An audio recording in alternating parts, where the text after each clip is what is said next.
has been awarded by the Commission for the printing and supply of ballot papers since the 2024 general elections. I thank you. Respectfully, the Deputy Chairman, Deputy Commissioner may respond to the question. Thank you, Mr. Chairman. I will start by saying yes. Contracts have been awarded for the printing and supplying of ballot papers since the 2024 general elections. And we've awarded contracts for the following statutory elections since the December 7, 2024 elections. Council of States at a cost of 4,650 cedis, 24 pesos. The award was on 23rd January 2025. The elections took place on 11 February 2025. Ghana Medical and Dental Council. The cost was 45,132 Ghana cedis and 1 pesos. The date of award, 13th March 2025. The elections took place on 21st March 2025. District Assembly elections and by-elections in Nkranza North and Nkranza South districts. The cost, 352,163 cedis and 89 pesos. The date of award of the contract, 10th March 2025. The elections took place on 13th May 2025. Unit Committee elections in Nkranza North and Nkranza South. Cost 173,040 cedis, 7 pesos. The date of award, 10th March 2025. The elections took place on 13th May 2025. Then the 2024 general elections, presidential, the cost 3,621,281 cedis and 30 pesos. The date of award of the contract, 24th December 2024. And this was for the 7th December elections, the reprinting of ballots for the Eastern and Western regions. The next one, 2024 general elections, Parliamentary. The cost, 2,442,329 cedis and 59 pesos. The date of award, 24th December 2024. For the 7th December 2024 general parliamentary elections for reprinting of ballots for the Eastern and Western regions. Mr. Chairman, the first four are in relation to elections the Commission conducted in 2025. The last two relates to the reprinting of ballots for the 7th December 2024 presidential and parliamentary elections for the Eastern and Western regions. On Friday night, around 10 p.m. on 29th November 2024, the National Security drew the Commission's attention to a presidential ballot paper for the Eastern region that had leaked. On Saturday, 30th November 2024, the Commission assessed it and concluded that it was consistent with the actual ballots. On Sunday, 1st December 2024, the Commission met with the political parties under the banner of IPAC, and the decision was taken that because the same printing house printed the presidential and parliamentary ballots for the Western region and the parliamentary ballot for the Eastern region, there should be a reprinting of the presidential and parliamentary ballot papers for the Eastern and Western regions. During the IPAC meeting, the EC and IPAC members agreed that the reprinting should be done by the following printing houses: Innolink, Back Press, and Arts Commercials Limited.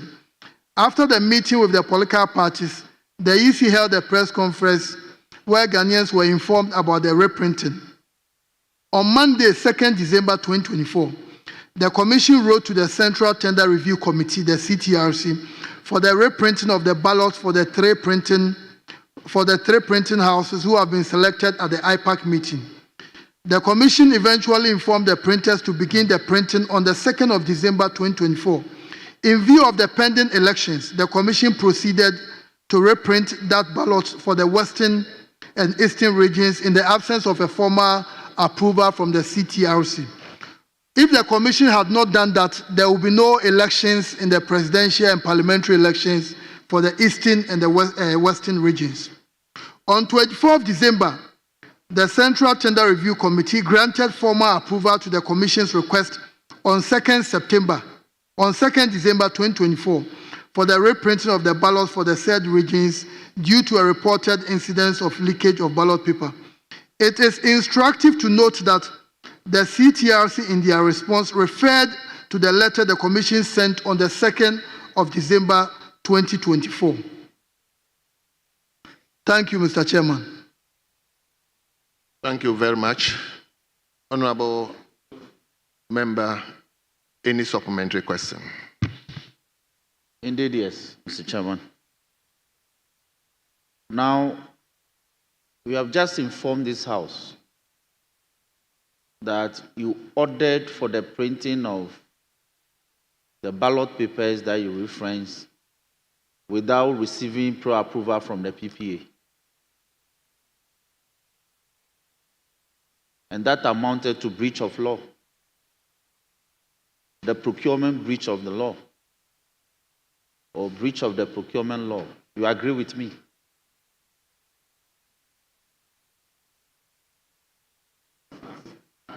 The question is that he agrees with me that that conduct amounts to a breach of the Procurement Act. Well. Honorable members, please allow me to handle the House. I don't want these interjections. You want to answer the question for him?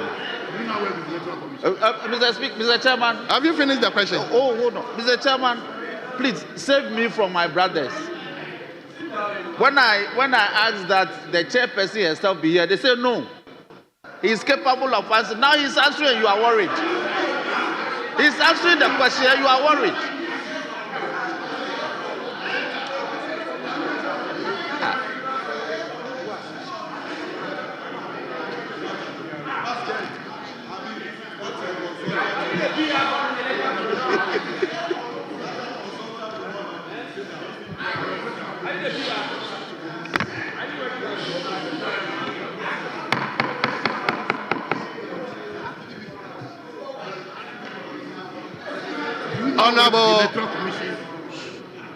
Honorable Dafiama, are you done with the question? Yes, I've asked the question.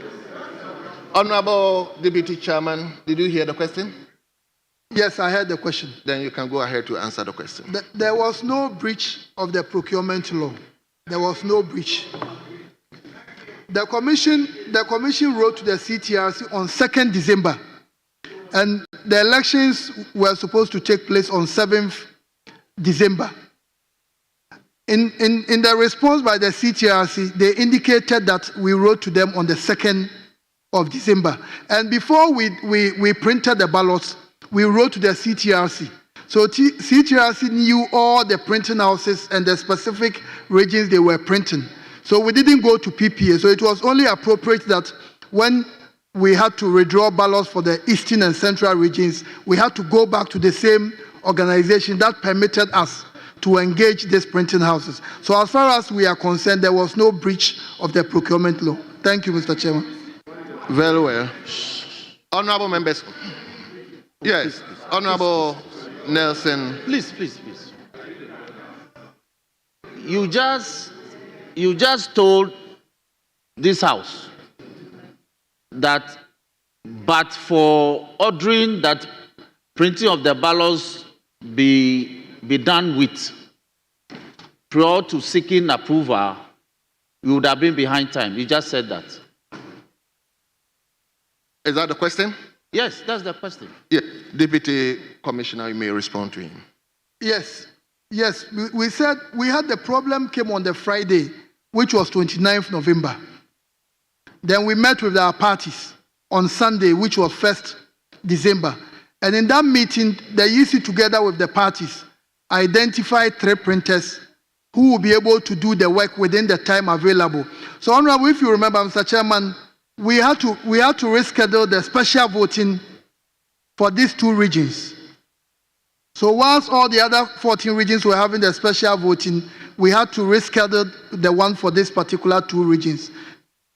Thank you, Mr. Chair. If we do a yes or no answer, it will help. Now, please.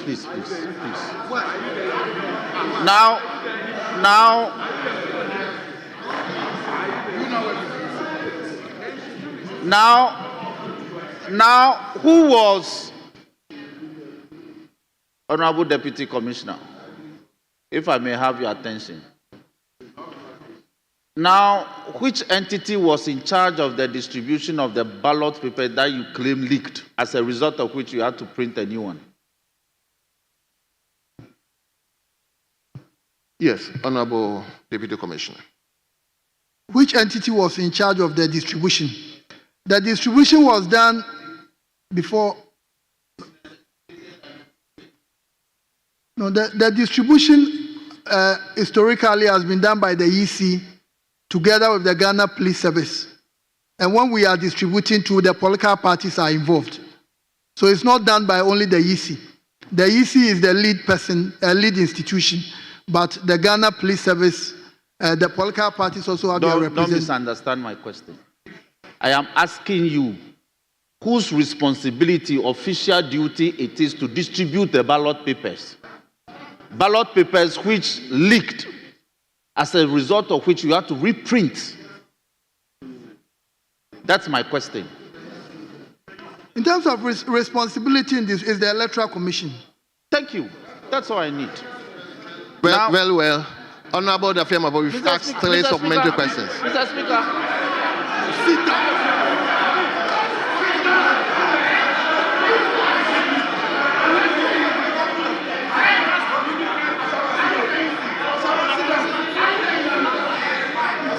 Honorable members, please allow me. Honorable members, shall we read the... Please resume your seat. Please resume your seat. I just want to read the order aloud for all of us. The leader may have the supplementary questions more than 5. But the owner of the question has not more than 3 supplementary questions per our standing orders. The leader is there. The leader may have the opportunity to ask as many questions that he has. But please, let's all respect the standing orders. The standing orders is saying the owner of the question. In this case, Honorable Dafiamopo is here as the owner of the question. He has asked the main question, the substantive question, and I've given him 3 other chances to ask by way of supplementary questions. So please, let's allow the procedure to go on. If there is any other question you want to ask, you can pass it on to somebody else. I beg of you. Yes. Mr. Speaker, just for a guide, is the evidence that I have asked 3 supplementary questions since the substantive? Is that the evidence? I thank you, Mr. Speaker. Well. Honorable members. Yes, let me start with Honorable Member for Solar. Thank you, Mr. Speaker. Mr. Speaker. Please, no interjections. If you want to speak, I'll give you the opportunity. Only that, if we spend so much time, I may have to bring it to a close. Per our standing order, you shouldn't spend more than 1 hour for questions. So if the questions are so sensitive, I may indulge our time so that we go beyond it. But if we begin interjecting members, then within 1 hour, we shall bring this session to a close. So let's respect each other so that we can have enough time to ask any question you want to ask. Yes, let me come to Member for Solar. I thank you, Mr. Chairman. Mr. Chairman, my question is, what could have caused the leakage of the ballot papers, and were there any investigations carried out? and people found culpable punished, because it costs us money. Thank you very much. Honorable Commissioner. Mr. Chairman, thank you. The National Security wrote a letter to the Commission that they were investigating, but we haven't received any report to that effect. Very well. So I'll give you one more chance. Mr. Chairman, I'm not satisfied with the answer. It's not the issue of I'm satisfied or I'm not satisfied, please. That is the answer he can offer. Let's take it. Yes. Yeah. Let me go here. Honorable Member for Mandai. Thank you, Right Honorable Speaker. I want to find out from the EC. He said when they realized that the ballot papers leaked, and looking at how close the elections were, they invited the political parties. Can you tell us the political parties that were involved? Yes. Honorable Deputy Commissioner. Mr. Chairman, thank you. All the political parties that were registered at the time, including even those that did not have candidates for the presidential elections, all of them attended that meeting. Very well. MPP and NDC were there. Very well. Now let me go. Okay. No, let me. Thank you, Right Honorable Speaker. I want to find out from the EC. He's quoted amounts that they use in printing the ballots. Did you spend according to the approved budget? Thank you very much. Yes, Deputy Commissioner. Yes, please. We spent according to the approved budget. Very well. Yes, let me go to main team. I request main team.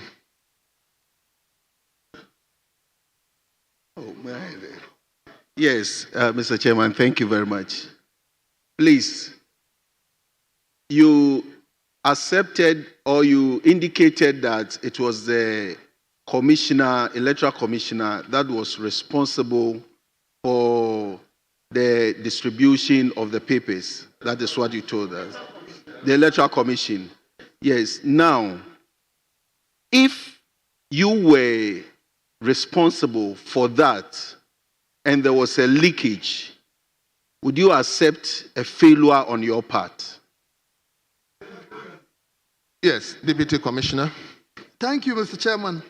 Although the Electoral Commission is mainly responsible for that, there are other institutions, several players who also play a role. And at the time, the Commission was thinking about the greater good of the Ghanaian society.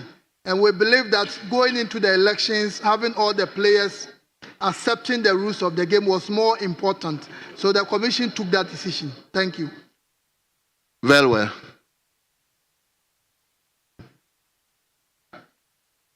I come here one. So I'll come to you. Yes, let me go to Honorable Member for Himai Lower Dentura. Mr. Chairman, thank you very much. May I know for the Deputy Commissioner that during printing, all political parties are required to be there to ensure the supervision of the printing? Yes, Deputy Commissioner. Yes, please. We gave letters to all the political parties, so not all of them were able to provide agents, but a number of them had their agents there. Thank you. Very well. My follow-up question.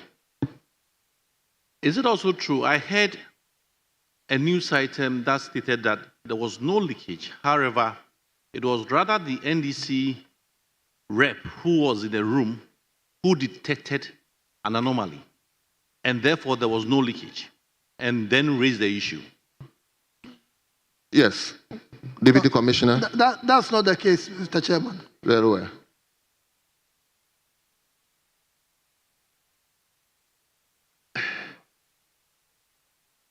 Let me come to you.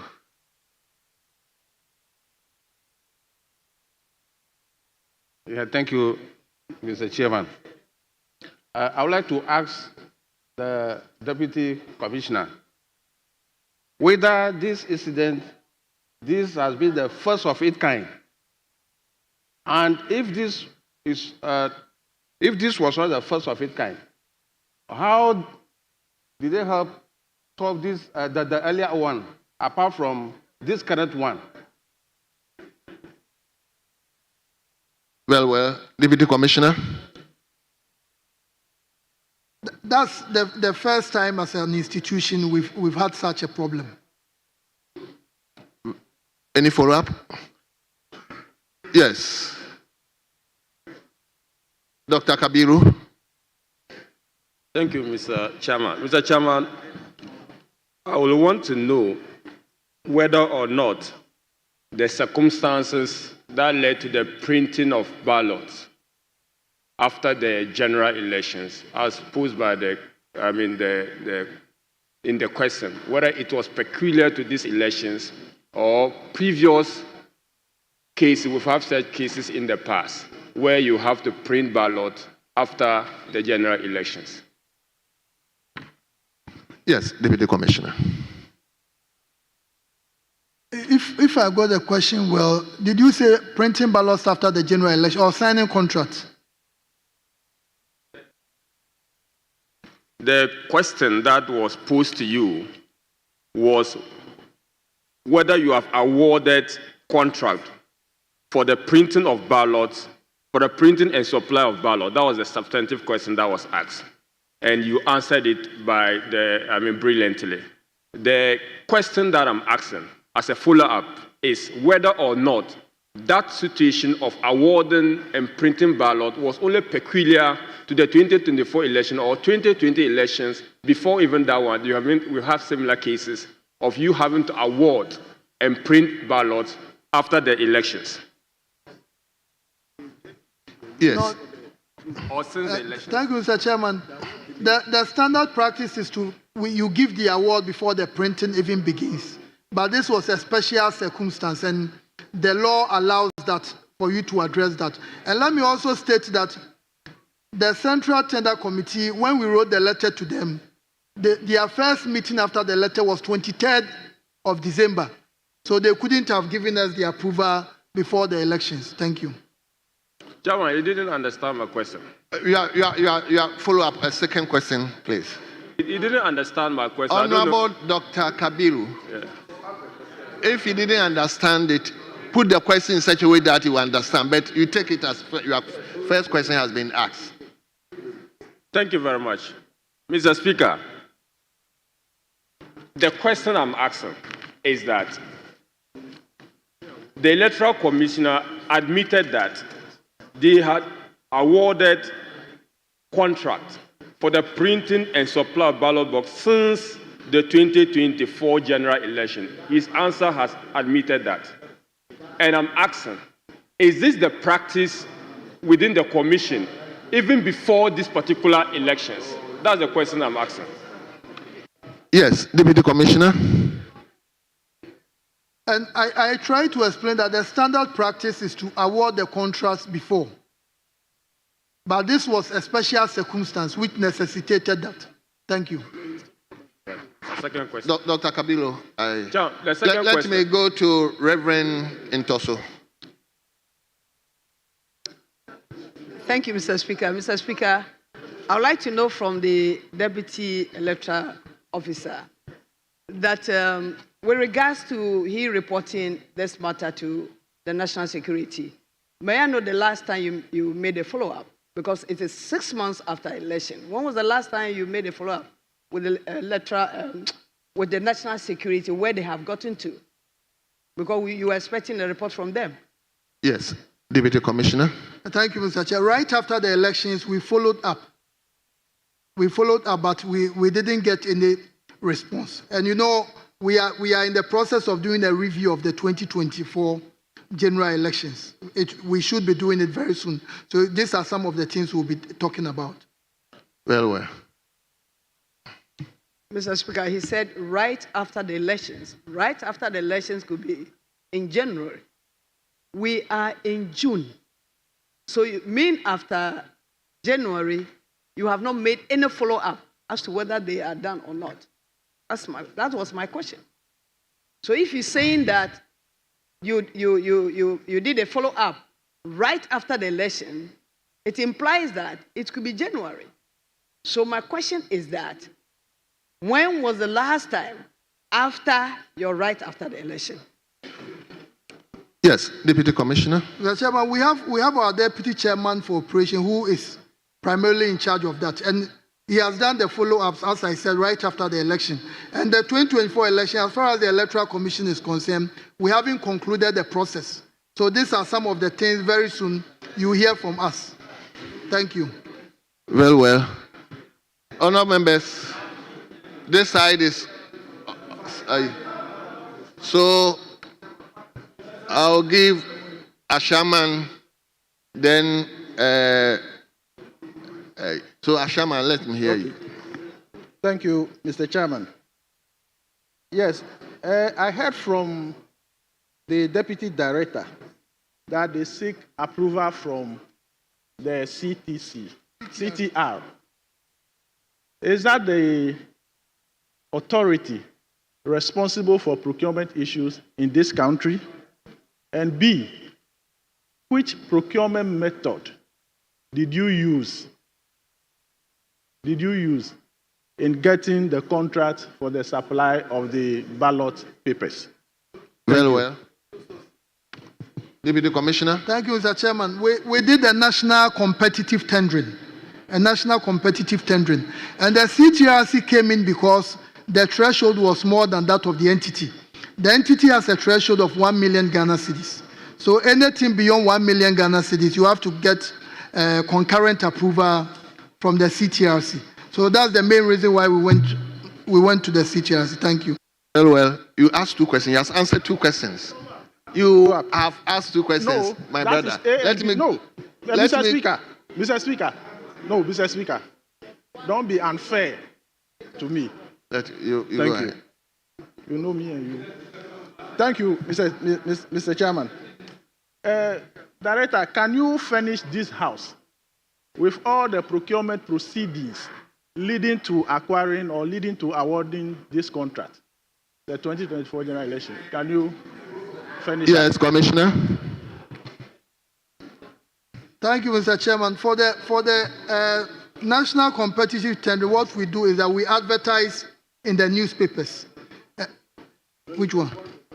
Mr. Speaker, I'm not saying you should tell us now. You want the documentation? We want the documentation. No, we have everything there. From the meeting. Well. He says he has everything he can provide. Yes, I'm taking Peter Trobu and Deputy Minister for Education. Then I come to leadership if there's any. Yes, Peter. Thank you very much, Mr. Chairman. The Electoral Commission is responsible for distribution of electoral materials. And there was a leakage. And the leakage cost the taxpayer 6 million Ghana cedis.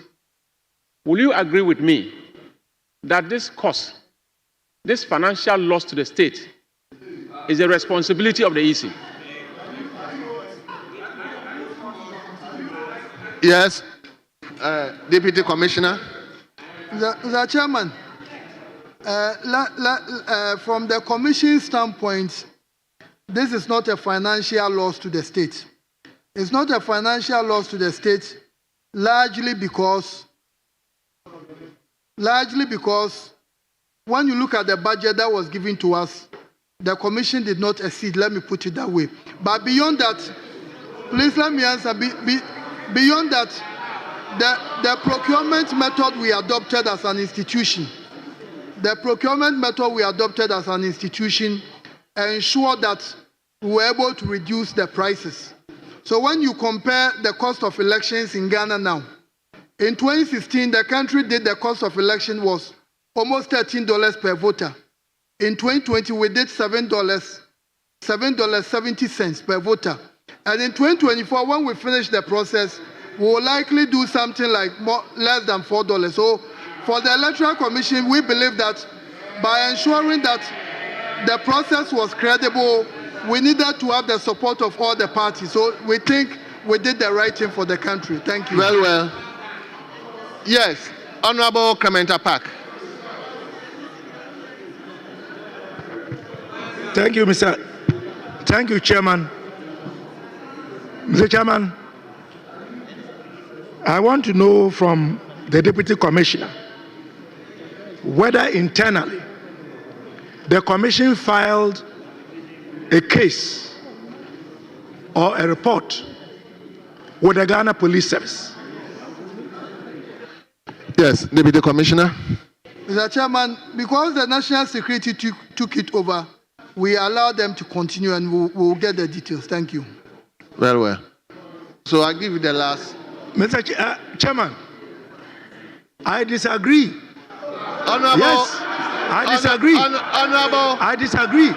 The Commission ought to have filed a formal complaint with the police. Honorable Clement Apak. The Commission ought to have filed a formal complaint with the police. Honorable Clement Apak. You don't renege on your responsibility. Honorable Clement Apak. Because a security agency has taken the matter upon itself. You have no report. Honorable Clement Apak, you are my friend. He is wrong. Honorable Clement Apak, it is not your case to decide whether you agree or you don't agree. He has responded. Let him now come to leadership. Leadership. Honorable Leader of the House, Honorable Muhammad Ayaga, any question?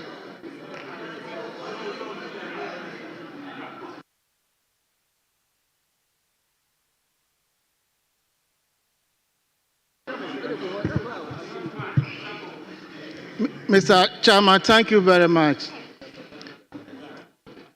My first question is, I can't agree with the Deputy Commissioner for telling us that...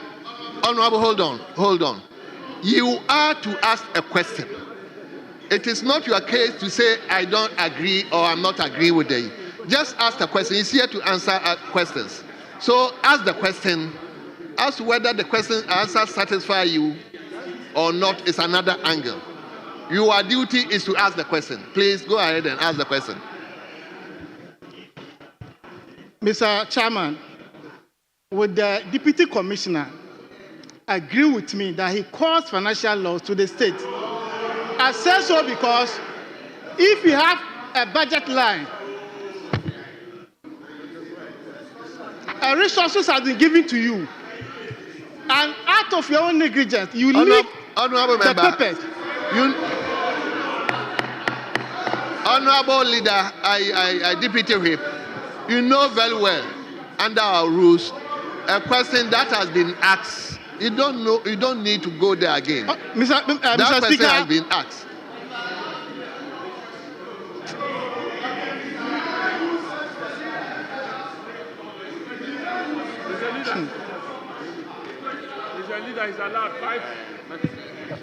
Mr. Speaker, the next question is... Yes, I'm listening to the next question. Mr. Chairman, the Deputy Commissioner did tell the House that he will provide us information in respect of the procurement that they did. How soon will he provide those information to the House? Honorable Deputy Commissioner, members would like to know the time. How soon are you going to provide the information? Thank you, Mr. Chairman. This is something we can produce to the House maybe later by next week.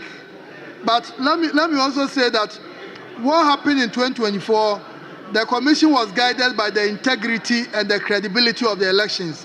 And that one trumped all other concerns. So if even as an institution, we needed to exceed our budget to ensure the integrity of the process, we would have gone ahead to do that. Thank you. Yeah, let him now come to leader. Honorable members, we will now move to question B, and the question still stands in the name of Honorable Roxanne Nelson Eche Kwame Dafiamabo. So, Honorable, you may take the second substantive question. Speaker Chairman, may you live long. Because a lot of things have been revealed today. Speaker, my second question is in respect to ask the chairperson of the Electoral Commission, what exactly has prevented the Commission from declaring the Kumanov parliamentary results since the December 7th elections? Thank you. Thank you very much. Honorable Deputy Commissioner. Mr. Chairman, thank you. I would like to start by saying that the Electoral Commission is anxious about completing the Kumanov parliamentary election results to ensure that the people of Kumanov have a representative in Parliament. As such, we are not relenting and we are not resting on our oars, but we are continuing to engage with the security agencies to ensure that we have the protection to complete the collation. It must be noted that an Accra High Court on 4th January 2025 ruled that the Electoral Commission should go and complete the collation of the results for Tema Central, Kumanov, Okaikwe Central, and Techiman South constituencies. We have completed all the constituencies except Kumanov. These are the efforts the Commission has made so far to ensure the completion of the Kumanov parliamentary results since the December 7th elections. On the 9th of December 2024, 15 polling station results were added to the already collated results. All the 54 polling station results, or the pin sheets, were received from the National Democratic Congress. This brought to 219 collated polling station results. On the 21st of December 2024, 25 polling station results were added to the collation process. All the 25 polling station results were received from the New Patriotic Party. It is important to emphasize that the said 25 pin sheets were not scanned pin sheets, but rather carbon copies from the MPP. Even though the NDC collation agents reported late after 10 of the carbon copies had been authenticated by the returning officer, they were also allowed to go through these 10 carbon copies of the results. Consequently, the rest of the remaining 15 carbon copies were authenticated by both the NDC and MPP agents for that day. This brought to 244 collated polling station results. 37 polling station results became outstanding. On the 5th of January, 17 polling station results were added to the collation. All the 17 polling station results, scanned copies, were received from the MPP and confirmed by the NDC agents. This brought to 261 collated polling station results. It should be noted that the decision to accept the scanned pin sheets from the parties was unanimously agreed upon by the Commission and the political parties. This decision was reached as a result of both parties admitting that they no longer have carbon copies of the results in their custody. On the 6th of January, 13 polling station results were added to the collation. All the 13 polling station results were received from the MPP and confirmed by the respective presiding officers of the 13 polling stations. All 13 presiding officers were brought in to verify their signatures and the results on the scanned copies. This brought to 274 collated polling station results. The presiding officers were made to confirm the scanned copy results because the NDC agents refused to confirm them. Once again, on the 8th of January 2025, 4 polling station results were added to the collation. All the 4 polling station results were received from the MPP and confirmed by the respective presiding officers. The presiding officers signed their respective pin sheets to confirm their authenticity.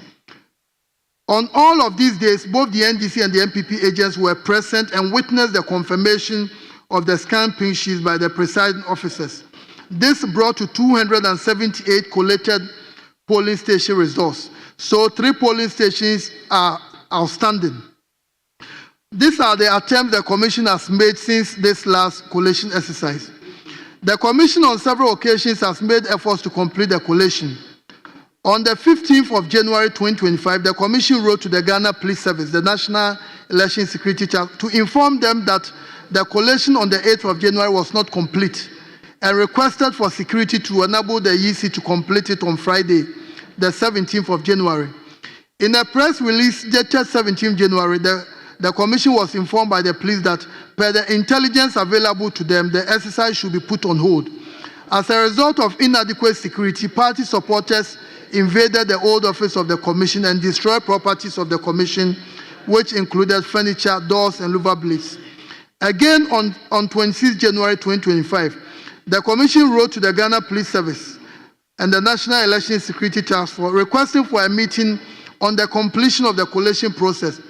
In a response to our letter, the Ghana Police Service indicated that to ensure a peaceful and successful exercise, the Election Security Task Force has begun the consultative process for a convenient date and time for the meeting with all stakeholders associated with the exercise, scheduled to be held at the National Police Headquarters.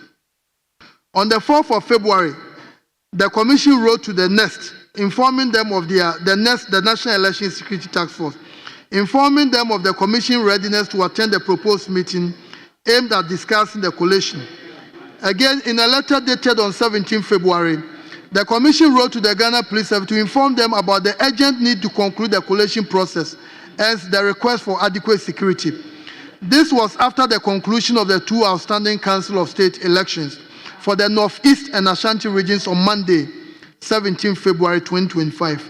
The Commission invited political parties to an IPAC meeting on 26 February 2025 and followed it up with another meeting with the NPP and the NDC on Thursday, 13th March 2025.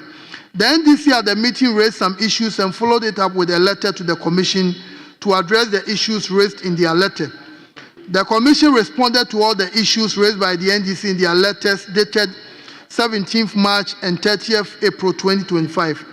Among the issues raised were the lack of invitation to participate in the collation process, denial of involvement in the collation of the 25 scanned pink sheets on the 21st of December 2024, and concerns about the use of scanned pink sheets purportedly from the New Patriotic Party during the collation on 5th January 2025. On 28th March, the Commission again wrote to the Ghana Police Service and informed them about the 3 polling station results which are still outstanding and the need to complete the collation. In the same letter, the Commission requested a meeting at the earliest convenience of the Security Task Force to agree on a date for the completion of the collation. At the scheduled meeting on the 10th of April 2025, the Commission was informed that the IGP had traveled to Boku as a result of the conflict and will be briefed on its return.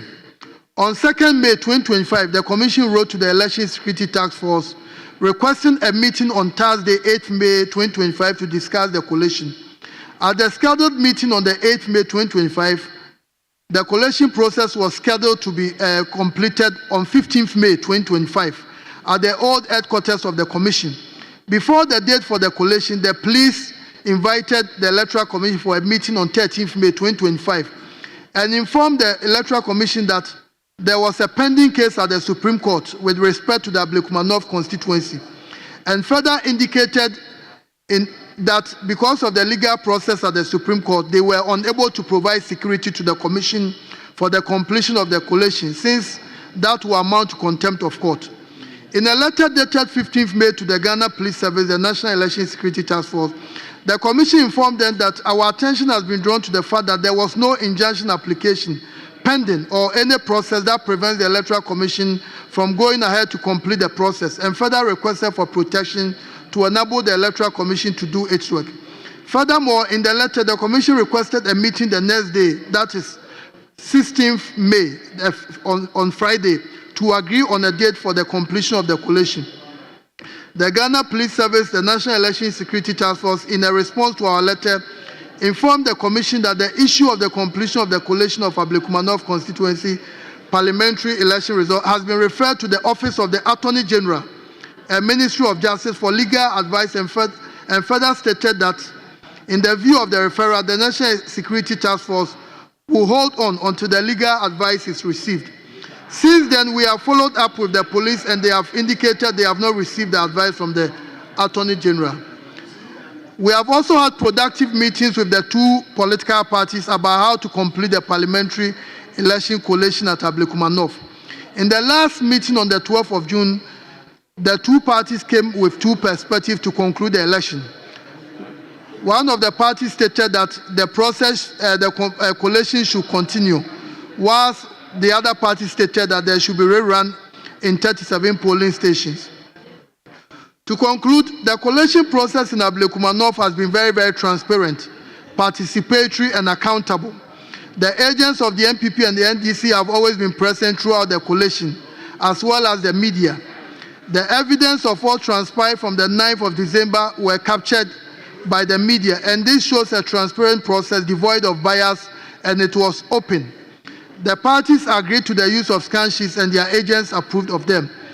Mr. Speaker, this has been the process so far, and the evidence exists with all the major media houses that covered the collation. Mr. Speaker, the collation has been transparent. As a commission, we are desirous of ensuring that the people of Ablekuma North have a representation in Parliament. We urge this Honourable House to assist us in getting the support of the Ghana Police Service to provide the requisite protection to enable us to complete this collation exercise. Thank you very much. Thank you very much. Honorable Nelson Echedam-Fiamapo. Speaker, that was a long answer to a very short question.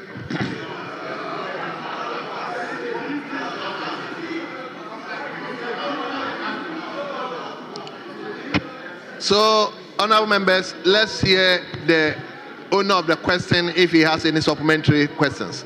Yes, honorable member. Speaker, any let supplementary me questions? anchor my supplementary questions on Article 45C of the Constitution. Speaker. Speaker Chairman, with your leave, let me read. The Electoral Commission shall have the following functions. C, to conduct and supervise all public elections and referenda. Speaker, the answers provided to this very short question by the Electoral Commission are firmly anchored within Article 45C of the Constitution. They have the mandate to organize, conduct, and supervise our public elections. The implied powers are also that where you organize a public election and in pursuance of Regulation 36 of CI 127, it got disrupted. You have the power to organize a rerun of the elections. You agree with me? Are you the Electoral Commissioner? Nyindam, are you the Electoral Commissioner? If you like, go and take the seat. Honorable, go and take the seat. Honorable Dafiamapo, please address the chair. Mr. Chairman, Honorable Nyindam, you are ignored. Electoral Commissioner, you agree with me that in pursuance of Article 45C of the Constitution and also in consonance with Regulation 36 of CI 127, where you exercise your mandate to organize, conduct, organize, and supervise public elections, and same got disrupted by no fault of the Commission, you have the power to call for a rerun or reorganize that particular public elections. You agree with me? Is that the question? Yes. Deputy Commissioner, you have the floor. Mr. Chairman, thank you.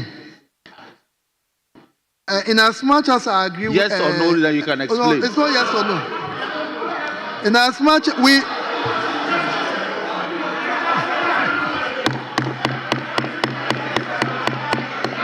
Hold on.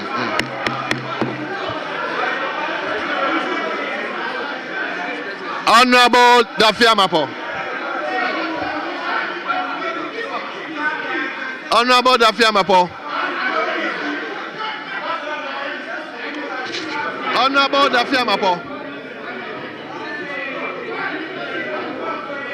Honorable Nelson Dafiamapo.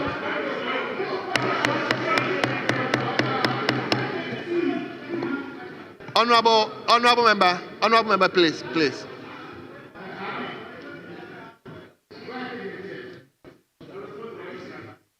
Honorable member, please, you ask the question. You don't have the right to direct how the question be answered. So just ask the question, and the officer, in this case, the deputy chairman, deputy commissioner, will respond. So please don't direct the way you should answer the questions.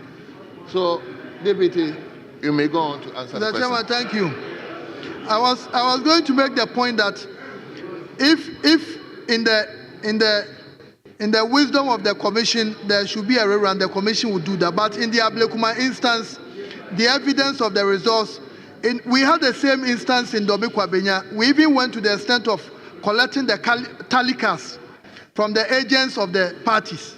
So Ablekuma, we haven't reached the point where the commission will say we don't have the results. So when we try and we cannot get the results, that's when we will resort. So the rerun will be a last option. So once we get to that point, we will do. But as we speak now, the commission is ready to proceed with the collation. We just need the support of the security agencies to enable us complete it. Thank you. Very well. Yes, Honorable Dafiamapo.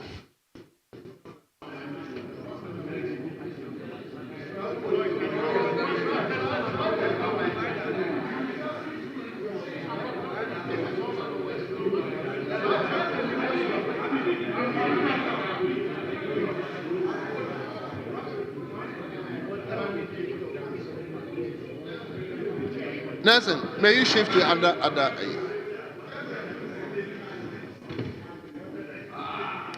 Charlie, check your mic and let me see. Check your mic. Check your mic and let me see. Sabotage.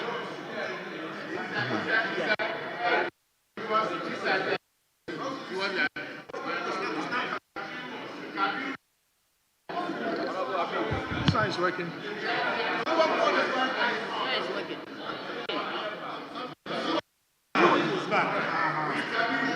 Speaker, Mr. Chairman, the Deputy Commissioner misunderstood my question. Please.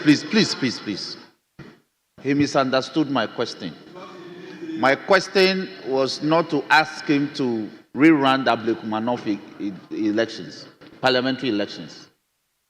I situate my question within the law and to ask him whether the commission has the power that where they organize any public election and it got disrupted, whether they have no power to order for a rerun. That's why I said yes or no, then he could explain. And they won't permit me. So he proceeded to speak about Ablekumanov. That was not the gravamen of my question. So can he go on to answer that question? Yes. I want to hear him answer that question. Administratively, I will say yes. Great. Yes. Next question. Mr. Speaker, no, I don't have a last question. No, it's not even about leader. Honorable member, just listen to me, please. Go on and answer. Ask the question. Mr. Chairman, please. I've spent some time in this house, and I know when leadership on the other side, when they are doing this, I know how they do it. Mr. Speaker, my question is this. The Electoral Commission has just told us that upon the conclusion of the elections in Ablekumanov in respect of the parliamentary elections, they could not account for some pink sheets. They could not. To the extent that they had to accept 25 scanned carbon copies from the MPP. To the extent that the Electoral Commission says that they have accepted scanned carbon copies from the New Patriotic Party.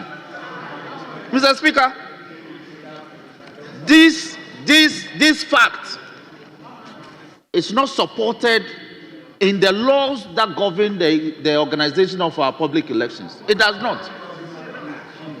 Speaker, let me read CI 127 in respect of Honorable Regulation 43. Can you ask the question? Speaker, You've laid the foundation. I am laying the foundation to make a point.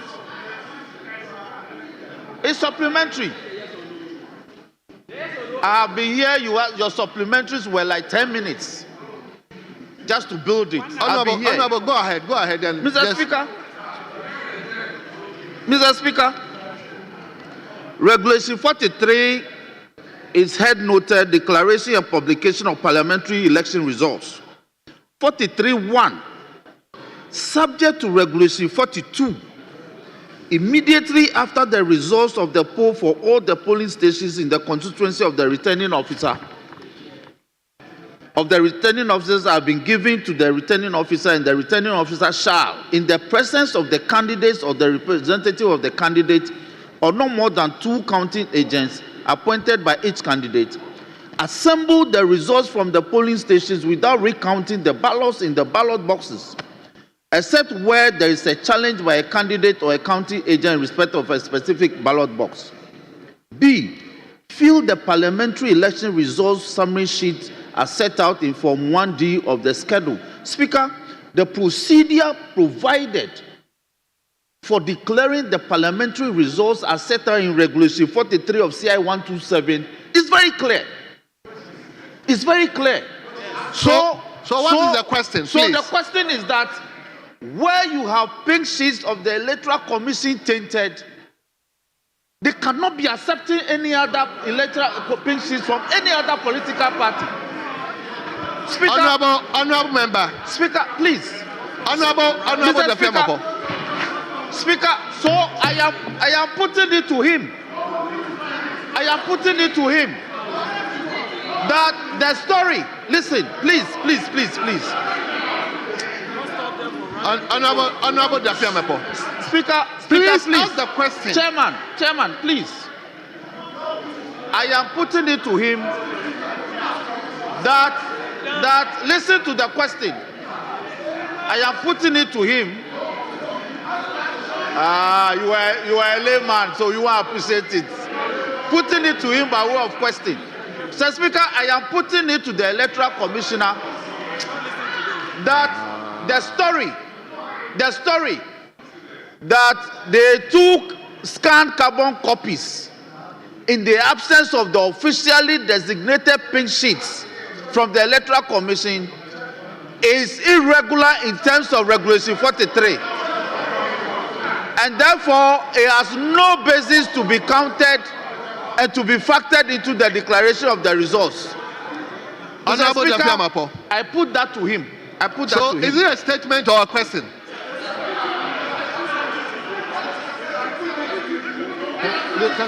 Speaker, in other words, what I'm saying is that the story he has told us breached Regulation 43 of CI 127. That's what I'm saying. That's what I'm putting it. Well, Honorable Deputy Commissioner, did you get all what he said? I'll try and respond to. Okay, answer the Mr. question. Chairman, I think one of the things we need to state is that from the Commission standpoint, the country has made a lot of progress when it comes to electoral democracy. And the EC is mandated to do whatever is necessary. With all due respect, he should answer the question that he can explain his answers. Yes, I agree, then you explain. No, I disagree, then you Honorable explain. member. He Honorable cannot member. start with a story. Honorable member. Please. Honorable Dafiamapo. In asking the question, you went round before asking the question. If he is also responding the question in such a way that you and everybody here can understand, please allow him to answer the question. Mr. Chairman, I take strong exception to the phrase that went round. I quoted the law. Well, I quoted the law. No. I quoted the law to lay a foundation to suggest strongly that the story that they had to borrow scanned carbon copies from the NPP was contrary to the provision in Regulation 43 of CI 127. That is what I put to him. So, leader, you've asked the question. Just allow the Deputy Commissioner to answer. Mr. Chairman, in my response, I indicated that when one of the parties brought the scanned copies, it was endorsed by the agents of the other parties. Let me also say that the Commission disagrees with the question because the Commission is mandated to ensure the integrity of the process. And as an institution, we are very careful. We don't do anything to set a bad precedent, which will go a long way to undermine the country's democracy. So in Domikwa Benya, when we had to go beyond our reach to even reach out to agents of political parties to bring tally cards, we did that. So what we are basically saying is that we need the support of the House so that we can complete the process, because we think that it is unfair that the people of Ablekumanov don't have a representation in this August House. Thank you. Yes, Honorable Dafiamapo. Speaker, the Electoral Commission, in responding to my substantive question earlier, indicated that sometime on or about January 24, 2025, in pursuance of a High Court order, they were mandated to go and do a recount in the Ablekumanov constituency. If that is the fact, then I can ask my question. Is that correct? To complete the collation. Oh, please. To complete the collation. Good. So, do you recall that as part of the court order, the court order in question, you were specifically directed, because part of the complaint before the court was that your returning officer was not permitted to lead the process, and therefore the court directed that go and rely on your returning officers to complete the process. You recall? And yet, in going back to do the recollation, you did not use your returning officer for Ablekumanov. He was not the returning officer. The returning officer for the December 7th elections was not the returning officer you used for the recollation for Ablekumanov in pursuance of the court order. Yes, Deputy Commissioner. Honorable, the returning officer for the Ablekumanov constituency has not changed. So if you have been watching the proceedings on TV, the same person has been doing it.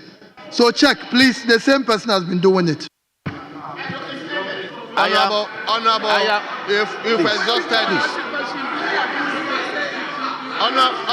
Honorable Dafiamapo, if exhausted, you are submitted. Mr. Speaker, with all due respect, I have not. This is my last supplementary. If you are not paying attention, please.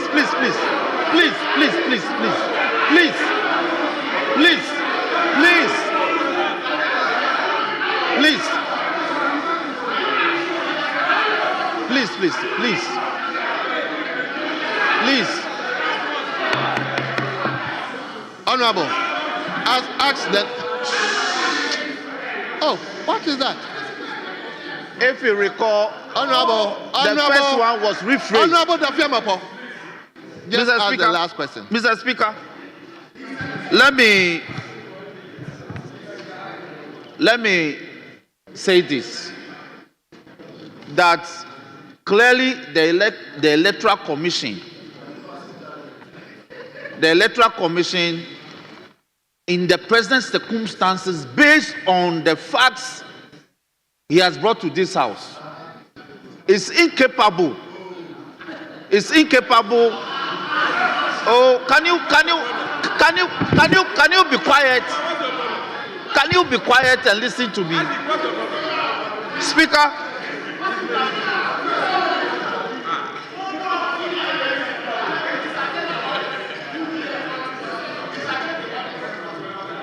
You are a senior member of this House, so take your time. You are a senior member. Honorable Martin Yindam. Mr. Chairman. Please. Mr. Chairman, I am saying that based on the facts submitted to this House, the Electoral Commission is incapable of concluding the matters in respect of the parliamentary elections in the December 2024 election. So what's the question now? So the question is that would it not be prudent for the Electoral Commission to exercise its powers under Article 45C to declare a fresh elections in Ablekumanov? Would it not be prudent? Well, you've asked your question, Deputy Commissioner. Mr. Chairman, we are capable of concluding the process. Thank you. Well. Honorable members.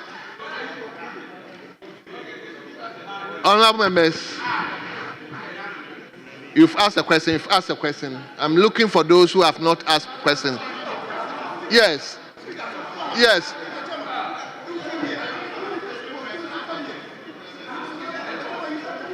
Mr. Speaker, Whatever opportunity I'll give you. Don't worry. There's no two ways about that. Just briefly. A follow-up to... Hold on. Okay. Yes. Thank you, Mr. Speaker. Mr. Chairman, my question is to the Deputy Head of the Commission. Mr. Chairman, I want to find out from him, at the moment, is there any court order that is preventing you from declaring Ablekumanov? Yes. Deputy Commissioner? No, please. We are only waiting for the security agencies to provide us the protection to conclude. Thank you. Yes. Please, can you give me your attention? My last question. You said it is left with 3 polling stations. At the moment, the ones that you have collated, do you have the results, and what are the figures? What has been collated now? Deputy Commissioner, are you minded to answer this question? Yeah, we don't have the figures here. Very well. It doesn't have the figures here. I'll give you one. You've already, so yes. Thank you, Mr. Chairman. Mr. Chairman, I want to ask the... What? He has answered. Commissioner, respond. Please, we don't have the figures here. We are left with the 3 polling stations, then we'll add everything up. We don't have the figures here. Very well. Okay, thank you, Mr. Chairman. Chairman, I just want to ask the Deputy Director, in a reasonable man's view, how long will it take the Commission to know? Let me finish the question before you come in.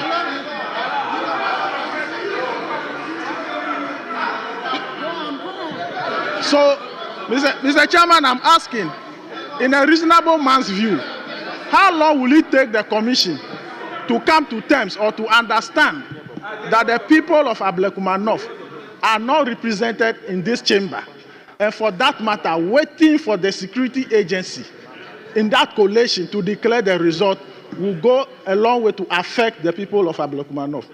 Rather than doing so, you just need to do the needful, which is the other option you know. Thank you very much. Commissioner. I think on the contrary, we think that the security agents should be able to do their job. And we've had several meetings with them. So we are hoping that they would, if they tell us that tomorrow they are ready, we are ready. Well. Yes.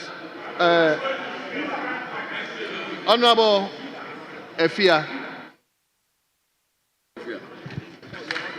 Thank you very much, Right Honorable Chairman. And let me commend the Deputy Commissioner for the EC for the detailed response to the House. Mr. Speaker, according to the Deputy Commissioner, all processes have been done to the point that it's left with only 3 polling stations to be completed.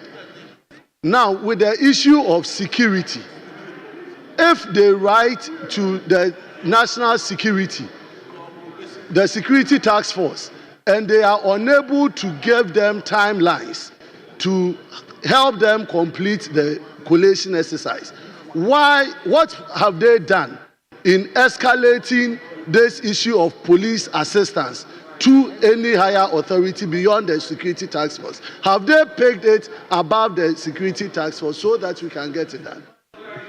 Yes. We haven't escalated it beyond the police because in my response I indicated the police said they were getting advice. So we are waiting for them to write to us based on the advice for us to proceed. So we haven't done any escalation.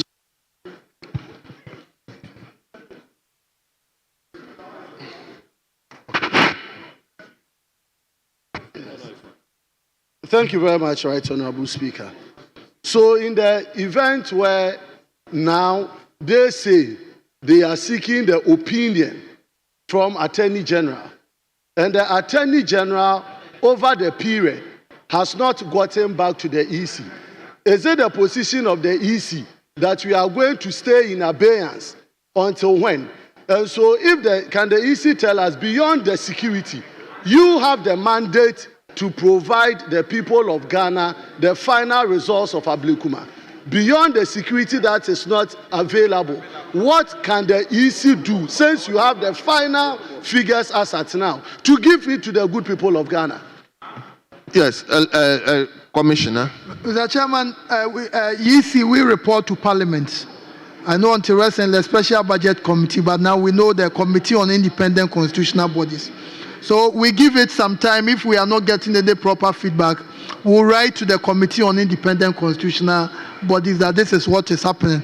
And we know that the police are there to serve all of us.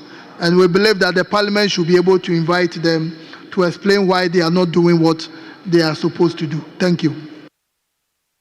Well. Let me go to... Is it Kuma? No. I mean, yes. Thank you, Mr. Speaker.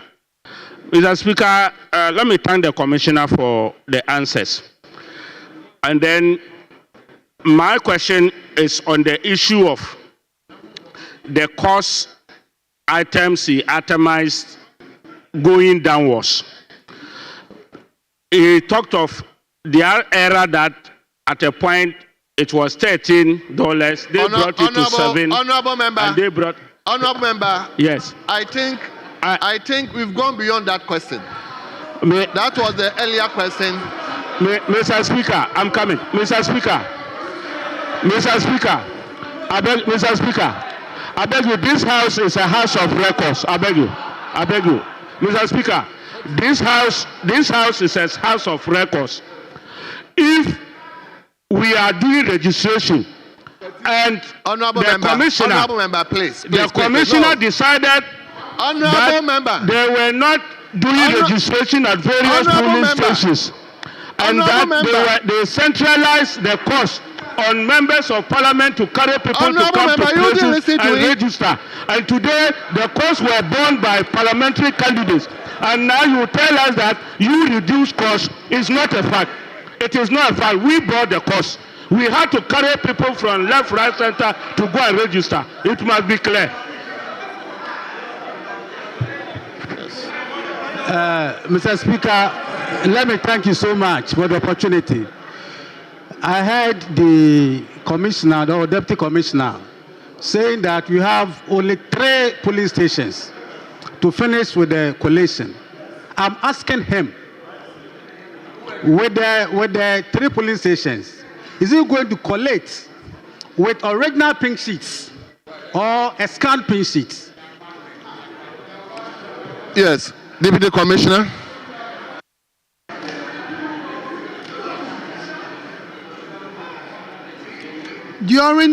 During the last exercise, when four pink sheets were accepted, in that same meeting there were supposed to be 7 in all. So all the presiding officers of those specific polling stations have confirmed. So, but we don't know the figures, but the returning officer has all the details. So we believe that once the environment is created, the returning officer should be able to do the work for us to have a member of Parliament for the Ablekuma North constituency. Thank you. Mr. Speaker, the question is not answered. I'm asking him, is he collating with the original pink sheet or a scanned pink sheet? This is the answer I want.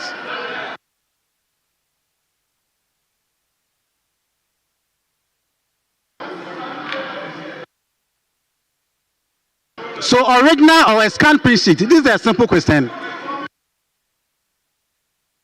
For the three outstanding, I'll not be able to say exactly because I know some of the presiding officers too came around with a carbon copy. So, but what I can say without any doubt is that there are 3 polling station results that are outstanding. And when they are doing it, they will do it Mr. Speaker, with the agents of the parties. Thank you. I think if I'm going back to the question, the questioner, asked first. Mr. Speaker, so if he's going to collect the rest of the results with a scanned print sheet, then there's a problem. That's a serious problem.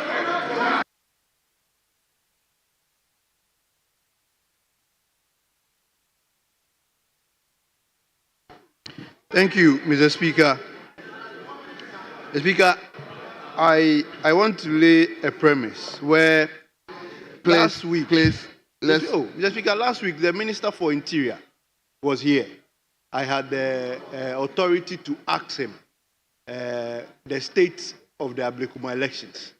Mr. Speaker, he said that after mentioning the 13th May issue, where they reported to the Electoral Commission that the court has raised, or one of the parties has raised an issue, that there's a pending court issue.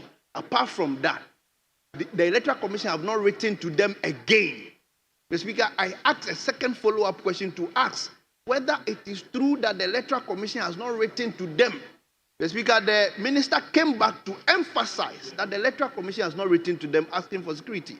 I want the Electoral Commission to now tell us, after 13th, how many times has it written to the police or the security agency requesting for protection to conduct the collation? Thank you, Mr. Speaker. Yes, Commissioner. After, if my memory, we wrote another one on the 15th of May. But we have a constant, someone at the police service who is in charge. We engage regularly. So we do that. But in terms of writing, we wrote on the 15th. 15th. Yes. Well. Yes. Yes. So we have somebody, one of the commissioners we engage regularly. Thank you. Let me go to my senior. Thank you very much, Mr. Speaker. Mr. Speaker, sorry, Mr. Chairman. You are saying that you have written to the police to provide several times to provide you with security so that you can go ahead and then declare the results. Now, more than 5 months now, don't you think that you have to consider the idea of reorganizing the elections so that you can go ahead and declare the results for them to get a representation?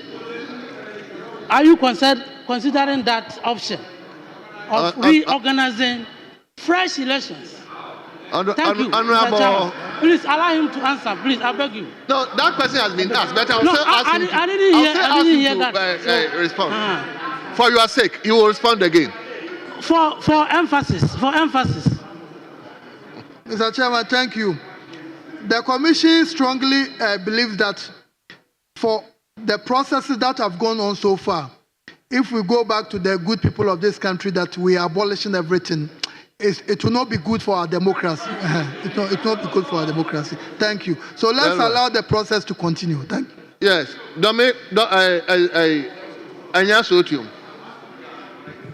Thank you, Mr. Speaker. I want to ask,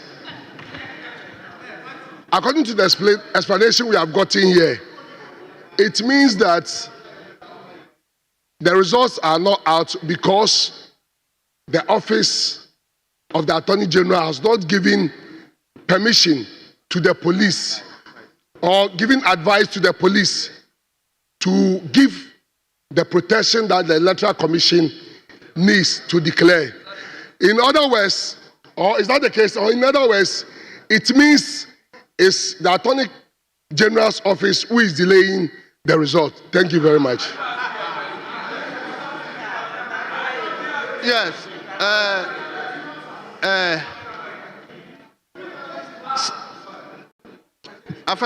Yeah, Chairman, thank you so much. It's not a question. Irrelevant. Chairman, Kabiru. Chairman, thank you so much. Mine is a sequel to the inquiry Dr. Afo made earlier.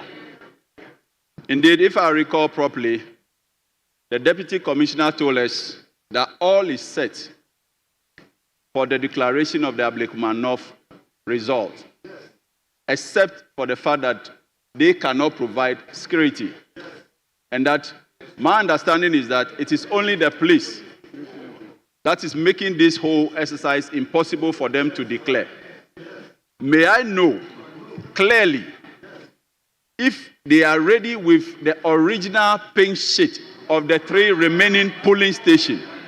Original or not? Honorable member, this question has been asked.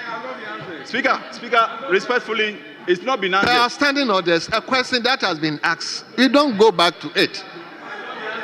Speaker, Chairman, it's not been answered. It's not been answered.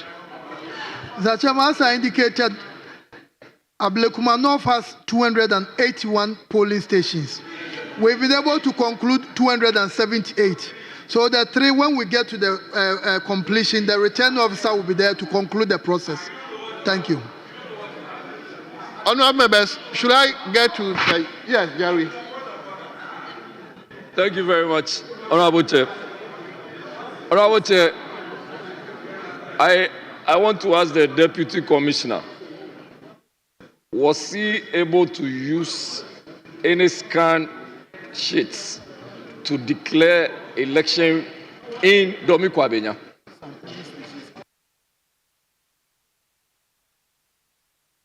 Jerry, may you repeat the question, please?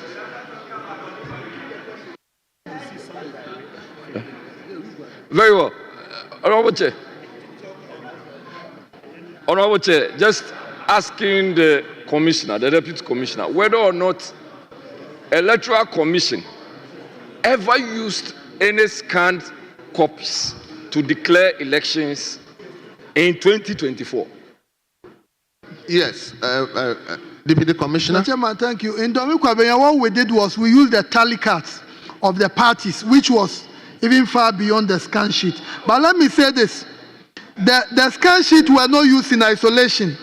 The agents of the parties endorsed. So if you look at the narration, some point NDC will bring some carbon copies. Then the MPP people will endorse in that manner. So it wasn't, the scan copies were not used in isolation.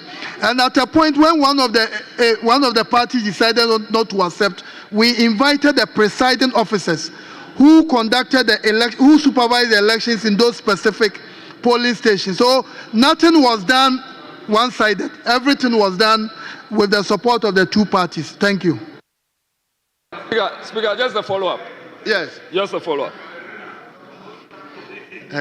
Honorable Chair, are we saying that at all times material, all the pink sheets and scanned sheets were confirmed by the respective party agents, including the EC staff who were supposed to be doing this work? Yes, Deputy Commissioner. Yes, please. Very well. Now, I'll take comfort. Do you then take the Minister for Education? The lady wants to talk, so I will give the ladies also the opportunity. And Matthew, then I come to the 2 leaders. Just ask a question. Come again.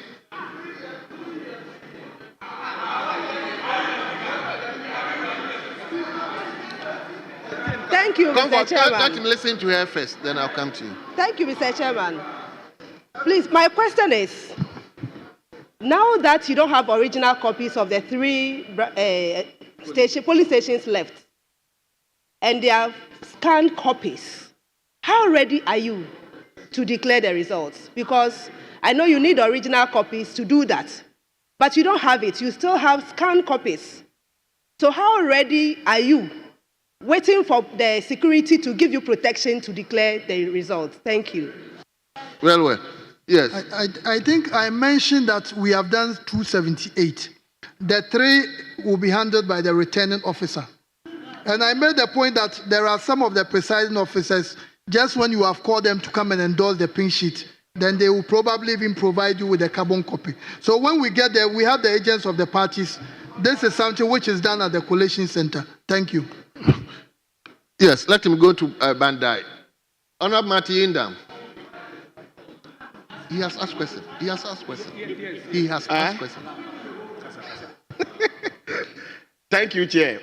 I want to find out from the EC. Although he's discounted some kind of proposition about a rerun, but I want to find out if event that you want to rerun, will you need police service? Will you need security? Yes, please. You will need security. Yes, please. Thank you very much. I want to ask another question. We are improving, and in conducting elections, we need backups. So scan copies and other technology that you deployed, were the parties aware of some of these technologies that you deployed? Thank you. Yes. Yes, please. Well. Let him come to Honorable Comfortdeyo. Thank you, Mr. Chairman. Mr. Chairman, presidential and parliamentary election, we took just 1 day, 10 hours, and we had results. And we are having challenge with just one. MPP is saying 3 police stations. We are saying 37 police stations. Look at how you are going round. And 6 good months, still we are at where we are.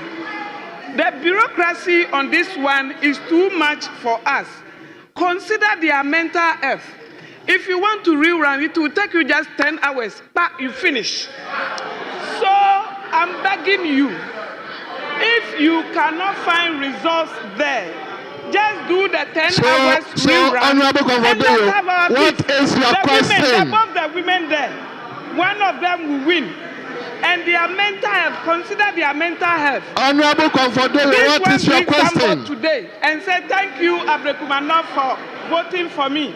Then the other one go and destroy it. Then this one to bring another signboard. Please, we need just 10 hours to solve this problem. The bureaucracy, I've now seen why we are having challenges. Because simple thing that you need 10 hours to do, look at how you are going.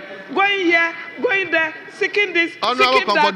I beg you, 10 hours, 1 day, fix the date, and let's go and do the rerun. 10 hours, 1 result. Yes.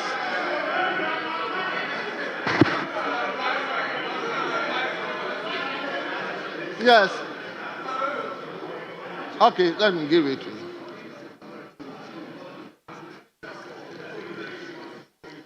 you. Chairman. Chairman, I want to know from the EC. Based on 2 stories in the Bible. The first one is the 2 women who had gone to Solomon about the death of a child. And the one whose child was alive had insisted that the child alive should not be killed when the other one had requested for it. The second one is the David story, where David had so many wives and concubines, but still went for the wife of his commander. I want to know from the EC whether it is only the NDC that is requesting for a rerun of the whole election in Ablekuma North.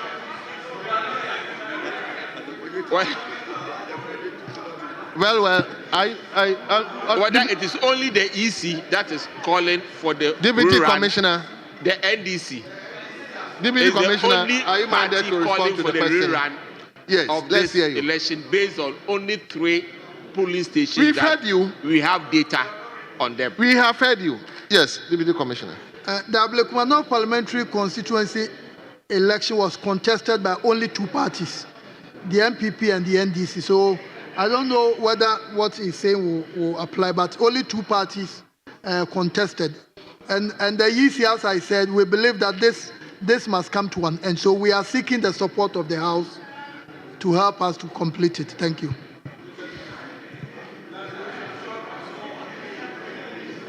Honorable Harun Idrisu.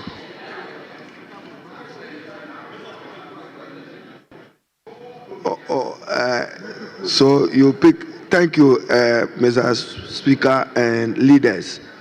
Mine is just one of three observations, but Mr. Speaker, they will come in a question form before I make my proposition. Mr. Electoral Commissioner, are you aware that declaration of results is governed by law? Yes, Deputy Commissioner. Yes, please. And are you aware that the law that allows you to declare results defines where results should be declared? Yes, Deputy Commissioner. Is a police station one of those entities lawfully allied where you should declare results? Deputy Commissioner. No, the question again.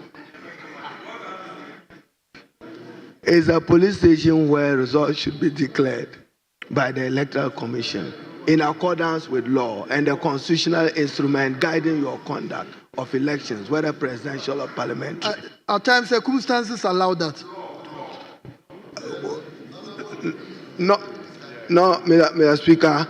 You see, Mr. Speaker, that's why ordinarily I waited to listen.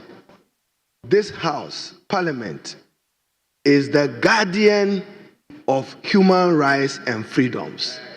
And Parliament is the guardian of fundamental freedoms. And Parliament is the guardian of independent constitutional bodies. And now my observation, so that you understand where I'm coming. Mr. Speaker, let's not take these matters for granted. If you have 276 constituencies of the Republic, you declare results with outstanding 9, and you have the comfort to sleep and wait for 1 or 2 weeks or more to declare the rest. Do you know what will happen to our democracy if you had something akin to 2020? Do you know what will happen to our democracy? That you declare results and you have up to 9 constituencies, regardless. I'm not interested in who won the seat, but you have an independent electoral commission. You are to declare results. And Mr. Speaker, that results has an implication and consequence on the balance of power. On the balance of power. And the states, whether executive or parliamentary, assuming what would have happened to the country if we were not well behaved, that a certain portion of the population, one is aware that they have no elected representative in parliament, unacceptable. More so, they have to wait more than 30 days, 20 days for the Electoral Commission to do that. Mr. Speaker, it's about their integrity. For me, that's even shameful that today you are coming because Parliament have summoned you. What's the state of integrity of the Commission? That you conduct an election and you want to hold on. Honorable Minister for Education, thank you. I think appropriate time. Okay. No worries. Honorable members, to be you. Honorable members, I have allowed him. So I have allowed him to speak because of his standing. But at least, honorable members, he has already asked 3 questions. He's now advising, and I think the commissioner was brought here to answer questions. Please, at appropriate forum, we will give him the opportunity to do what he's doing. But for now, I think we have done that. So can we now go to the leadership? Okay, let me give former minister for my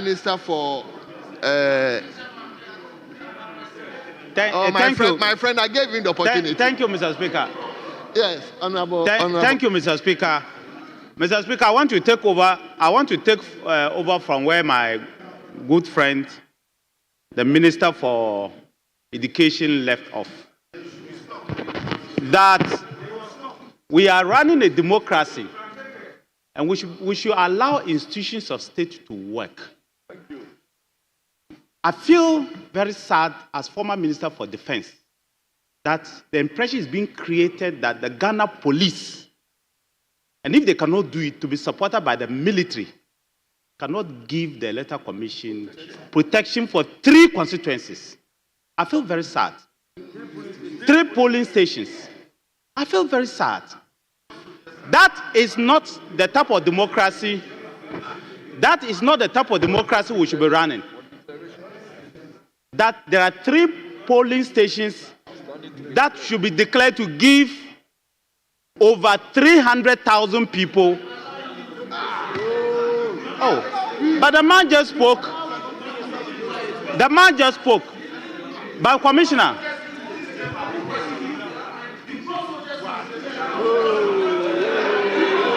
leave him. Leave him.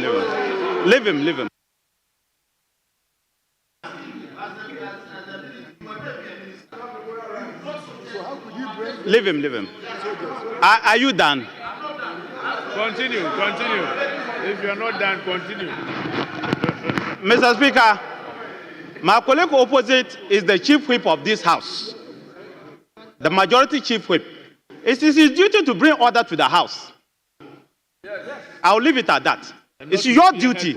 I was sitting here as deputy leader 12 years ago. I sat here as deputy leader of the opposition 12 years ago. It's your duty to bring order to this house. And I'll leave it at that. If you want to heckle me next time, give it to a backbencher to heckle me. Not you.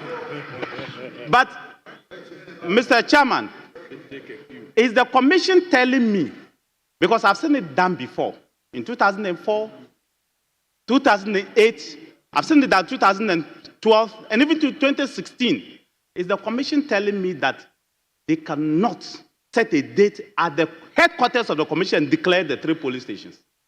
Is that what you are saying? Yes, Deputy Commissioner. Are you saying that you cannot set a date for the 2 political parties if you have enough evidence to declare? You are saying you cannot set a date at your headquarters and declare the results? Honourable Member, you've asked your question.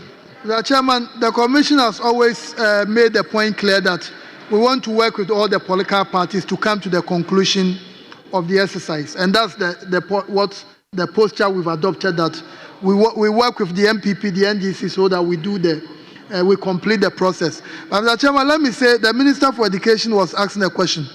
We don't gazette collation centers. So in the wisdom of the EC, if a place we had intended to do the collation will give us a problem, we can change. And that was the reason why we had to go to the police headquarters, because we don't gazette collation centers. So if there is any problem, we just move to another place. Thank you. Well.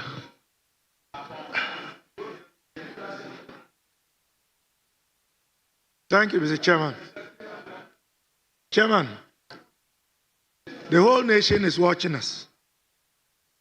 Here's my question. The constituency had 281 polling stations. 219 were collated with carbon pink sheets. That means 62 were left. How many of these 62 did the commission use scanned pink sheets to collate? Yes. Mr. Chairman, the 62, when I was reading, I made the point that the MPP also came with 25. I said NDC brought 54 carbon copies. MPP also brought 25 carbon copies. So for the scanned copies, so far with what we've done, 34. But as I said, the agents of the parties endorsed some of them. Then the others were also authenticated by the presiding officers of those various polling stations. Thank you. So, Mr. Commissioner, is it the case that when a scan sheet is being used, the two parties must agree to it. Must agree. So the two parties must agree. So when it got to the point when one of the parties was not agreeing, we had to invite the presiding officers of those polling stations who signed off. So they were invited and they endorsed it. And all this was on national TV. Thank you. Well. I'm now coming to leadership. We can't. What? Honourable members, we've had a lot. Let's now restrict. Let's now come to leader. Come again. My question was, of the 62, and I'm giving a specific number, how many of the 62 did they use scanned pink sheets to collate? We want a direct response. 20, 30, 40. Yes. Mr. Chairman, I said 34. Well. Honourable members, I think we've had. Let me come to leadership. Come again. Yes. Honourable minority leader.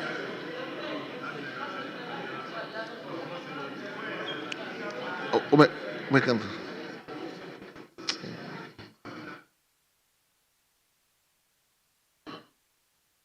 Mr. Speaker, thank you for the opportunity. Mr. Speaker, my first question, I will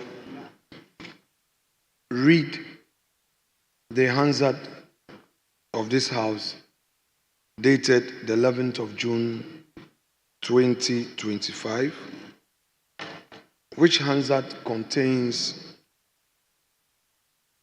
a response to a question asked by Honorable Nana Asafo-Adjei Aye on behalf of Honorable Daniel Nana Addo Kenneth, MP for Okere. Mr. Speaker, at column 83, quote, question, Mr. Speaker, I beg to ask the Minister for Interior the specific arrangement made by the Ministry to ensure the provision of adequate security for the collaboration and declaration for collation and declaration of parliamentary results of the Ablekuma North constituency. Now, the Minister of Interior, Alhaj Mohammed Mubarak Muntaka, responds as follows on column 83. Mr. Speaker, following the request by the Electoral Commission for the Ghana Police Service to provide security for the completion of the collation of Ablekuma North constituency parliamentary election results, National Election Security Task Force convened a stakeholder meeting with the Electoral Commission where it was agreed that the task force will meet both the NDC and the NPP before the proposed date for the completion of the collation. The answer continues at column 84. I continue to read. Mr. Speaker, during the meeting with the National Democratic Congress, the task force was informed that there is a pending suit at the Supreme Court bordering on the collation. The task force was subsequently served with a motion paper that had been filed at the Supreme Court objecting to the completion of the collation. Checks conducted by Election Task Force at the Registry of the Supreme Court by the Legal Directorate of Ghana Police Service confirmed the pending suit at the court. Unquote.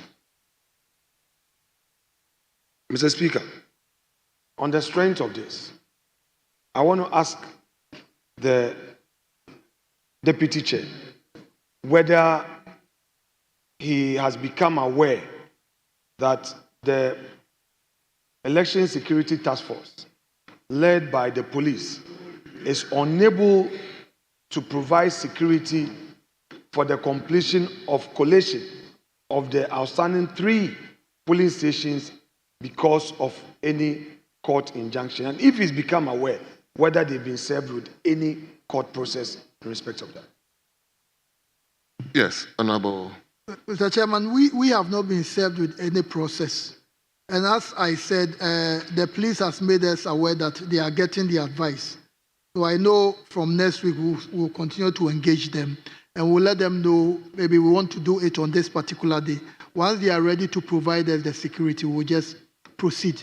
So again, from the side of the Electoral Commission, we are ready to conclude the process. Thank you.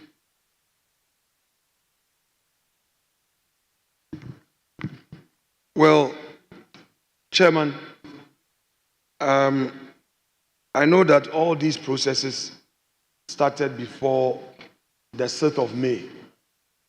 And prior to the 6th of May, the general understanding was that when a process is filed in the Supreme Court or any superior court of adjudicature and it's seeking some injunctive reliefs, once the process is served, parties must restrain themselves or that the process operates impliedly as a stay. Now, we know that in Kowasefwa, which is some 2 weeks ago, 3 weeks ago, the Supreme Court has been very unequivocal that nothing stops a constitutional body or a statutory body from undertaking a statutory or constitutional mandate unless expressly injuncted by a court. I'm just putting that across. Now, Mr. Deputy Commissioner, in your response to us, you made reference to Domiko Abenya and stated that Domiko Abenya also had similar challenges where parties, in this case, the candidate of the NDC and the candidate of MPP, both could not provide you with original pink sheets. You further went on to talk about the fact that both candidates could not also provide you with scanned copies of the pink sheet for you to validate. However, you were able to rely on some tally cards to conclude the results, and by the grace of God, our colleague on the other side was declared the MP-elect and eventually got sworn in by this House.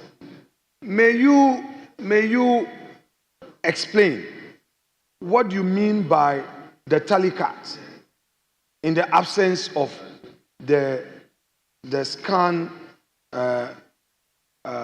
pink sheet? Yes, Deputy Commissioner. Mr. Chairman, what the standard practice at the polling stations is that each of the candidates or the political parties, they have this card where their agents, they take inventory of the people who are coming to vote. When they finish, you're able to know the results for candidate A, candidate B. So all the parties, that has been the standard practice. So in Domiko Abenya, when we got to the point where we couldn't get the results, the original results, and there were no other avenues, we resorted to that. And indeed, it confirmed. So if my memory serves me right, when we were even declaring, when we were declaring the Domiko Abenya, one of the, I think the MPP candidate was not even there, but the commission went ahead to complete the process. So what we are doing now with reference to the Ablekumanov, we know we are well within the law. Administratively, anytime we have a challenge, we go around to see what we can do to get the results. And as I said previously, we should be very careful about the integrity of our process. If we are not very careful, we may end up getting people who go and disrupt the process because they know when they do that, we are going to have a rerun. And those are the things all of us must support to avoid. Thank you. Yes.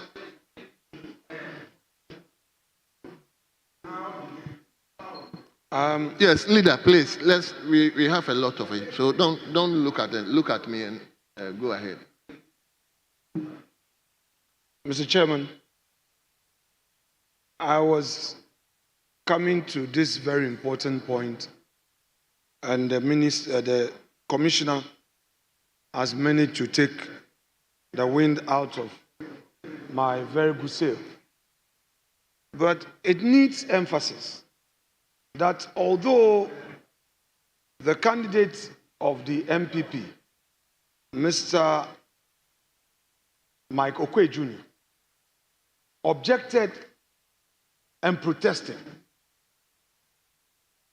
he lawfully exercised those rights without coming to your offices to obstruct, thereby you declaring for the other candidate, because I was indeed at the time, an authorized officer from our party to coordinate the process.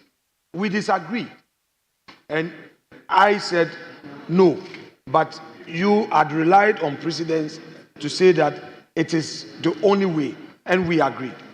That said, I want to know from you, these 3 polling stations you mentioned, you also talked about the presiding officers who appended their signatures having to confirm. May I know from you whether these 3 polling station scan sheets have had their presiding officers confirming their signatures on the pink sheet?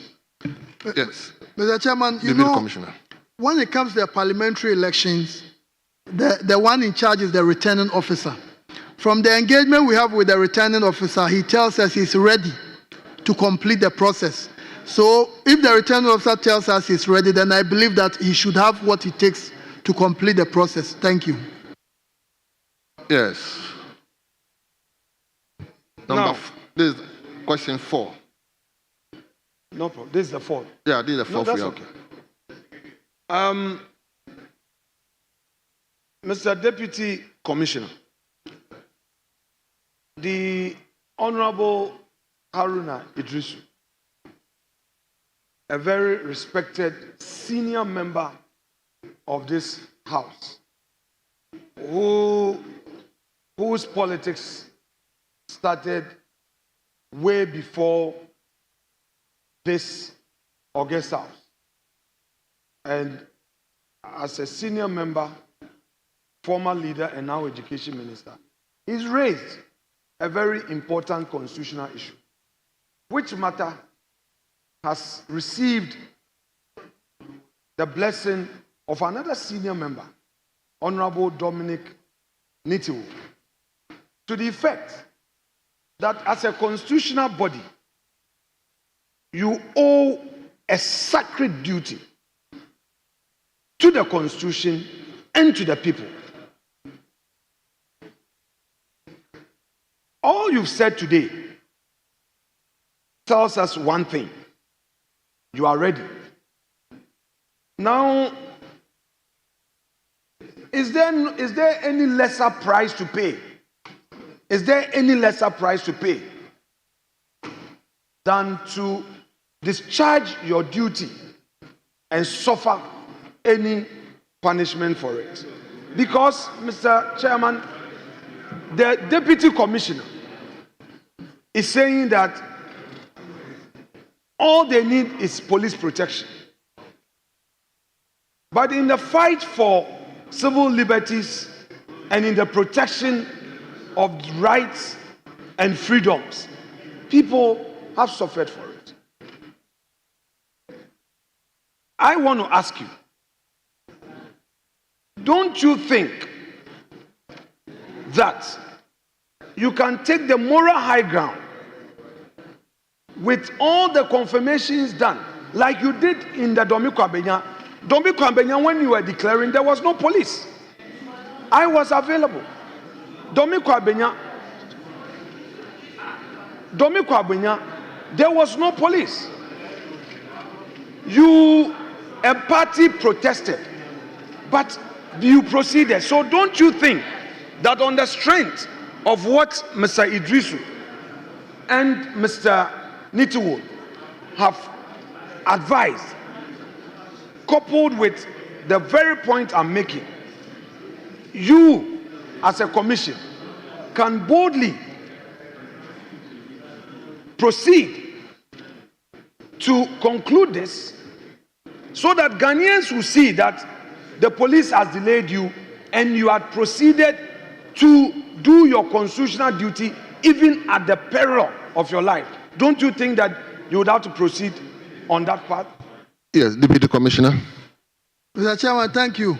I think the Commission has looked at several options, and the Commission came to the conclusion that we think it will be in the best interest of the Commission and the country to have all the parties on the same page for us to make progress. So we think that, and we coming here is an excellent opportunity for us, for the House, to ensure that all of us are on the same page, because we believe that we have come very far as a country, and this is something we should be able to agree in the interest of our country's democracy. Thank you. I'll give the final question, yes. Mr. Commissioner, although I find this your response quite rich and curious, the rules of engagement now do not permit me to go on a certain path with you. But if you're talking about collective cooperation of parties to give a certain positive signal, then the suggestion out there that the Commission was not fair in the matter of Michael Okwe Jr. of Domiko Abenya will suffice because you are anchoring your reason. You are anchoring your reason on the grounds of fairness, that the Commission wants both parties to be available. But in the Domiko Abenya, in a similar way, one party protested and was not available, but you proceeded to declare. So don't you think that, Mr. Speaker, Mr. Chairman, I laid the foundation. Let me finish. Don't you think that the path you are choosing, that until all the parties are available, will amount to EC itself sidestepping its precedents in the Domiko Abenya situation, and that EC would be acting unfair to Mr. Michael Okwe, who protested and who objected and who disagreed, and EC insisted that, well, this is the right path, and you proceeded without him. Deputy Commissioner, if you are minded, you can respond. If you are not, I think there is an aspect I would like to speak to. Mr. Chairman, Order 89(1) does not permit a supplementary question to introduce a new matter that was not contained in the original question. That is the rule. The leader must learn to play by the rules. He can't introduce Domiko Abenya into this matter. If he's minded, he should file his own question on Domiko Abenya, like I have done in respect to Ablekumanov. Then we interrogate it. But you cannot be suggesting that a wrong was done in the declaration of Domiko Abenya. It wasn't contained in the original question. The law does not permit him to do that. Well. Honorable Deputy Commissioner, that's why I'm giving those. If you are mindful to respond, fine. Other than that, I'll ask the leader to file a separate question. Are you responding? Mr. Chairman. Yes, please. Okay, yes, let's. I think what I want to say Leader, is that you've asked the question, please. You've asked the question. You let me respond. Mr. Speaker, I'm concerned. Mr. Speaker, please. Mr. Speaker. Honorable. Mr. Speaker. Please, you listen to me. Mr. Speaker. Mr. Speaker, with respect, you didn't call the chief whip. I'm drawing your attention to a matter. You didn't call the chief whip, yet he came in to make a determination on a matter. I beg of you, Mr. Speaker, we all want to play it fair. We all want to play it fair. When a question is asked, you've asked him to answer. All right?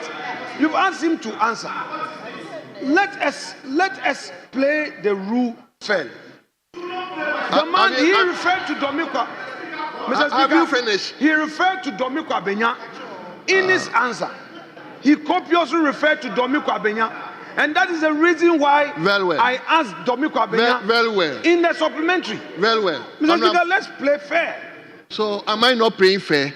He just got up, spoke, yet I asked the deputy commissioner to respond to the question. It means he didn't hear me before speaking. So I've asked the deputy commissioner to go ahead and respond to you. So Deputy Whip, please.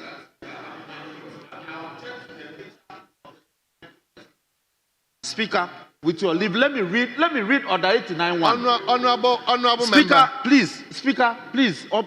please, bear me out. Order 89.1 is to the effect that as soon as the question is answered, any member, beginning with the member who asks the question, may, without notice, ask a supplementary question for further clarification of any matter or fact on the answer, but a supplementary question shall not introduce a matter not included in the original question. Honorable member. So if you stand here and say that in his answer he introduced a matter, that is an answer. The rule says you cannot introduce a matter not included in the original question. Honorable member. So the leader should also learn to play by the rules. I'm sitting here trying to be fair to every side. The commissioner, in responding to the question, made reference to Domiko Abenya. So if somebody, honorable, please allow me, please. He made reference to Domiko Abenya. So if somebody is also asking question and relating it to Domiko Abenya, I think it is fair. That is why I'm asking him to respond. Honorable Deputy Commissioner, please respond to the question. Thank you, Mr. Chairman. I think I made the point that the Commission would wish that both the MPP and the NDC are on board and we move. However, what is very, very important is that we need the police protection. Once we have the police protection, we proceed. So for that one is the most important thing to us. Then we do our work because per the law, we are mandated to do that. So once the police assures us that they are going to do their work, we are not so much interested in Party A or Party B. We just go ahead and do our work. But we would wish that all the parties are on the same page. Thank you. Leader.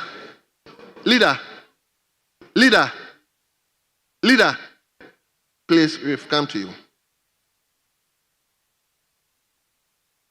Thank you very much for coming to answer the questions. I have listened very carefully to you, and you're saying that collating the results, continuing to collate the results, has become very, very risky without police protection. And so you can only collate the results with police protection. What has made the collation very, very risky without police protection? Yes, Yeah, Deputy Chairman, Commissioner. Thank you. We've always done the collation with the police protection. So this is not a departure. That has been what we've been doing. But let me also say, in the High Court ruling which I cited, that same ruling also ordered the police to provide security to the Electoral Commission. So although the ruling was, yes, you go ahead and do your work, it also required the police to provide us with that protection. And all the collation centers, we have police protection. Thank you. Very well. Please, listen to my question and answer it. No, it's not about not liking an answer. It's not about not liking an answer. Throughout the session, I sat here quietly, I listened to everybody. The regulations, the Act, the Representation of People's Act, the Constitution. Is there anywhere in those provisions that say that you must have police present for you to collate results? Yes, Deputy Commissioner. Mr. Chairman, thank you. But we don't have it in our CIs specifically, but beyond that, we have the National Election Security Task Force. So all the security aspects, they handle it. Yes. What I'm saying is that you have judged yourself as a result of past incidents relating to your attempt to collate the results, including the burning of one of your offices, the destruction of the records that you have, which makes it difficult for you to collate, and now you are relying on third-party records for the collation. Now, the point I'm trying to get at is you have adjudged that it is risky for you to collate without police presence. And I'm asking, why is it risky? Because that is at the crux of the matter.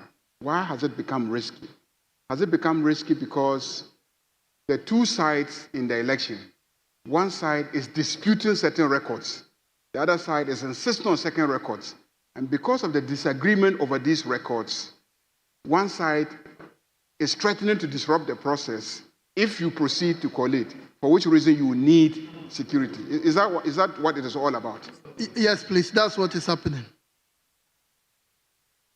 So, can you tell us exactly what it is that side is challenging?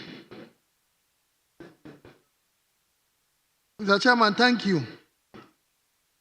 We know the two parties that contested in the parliamentary elections.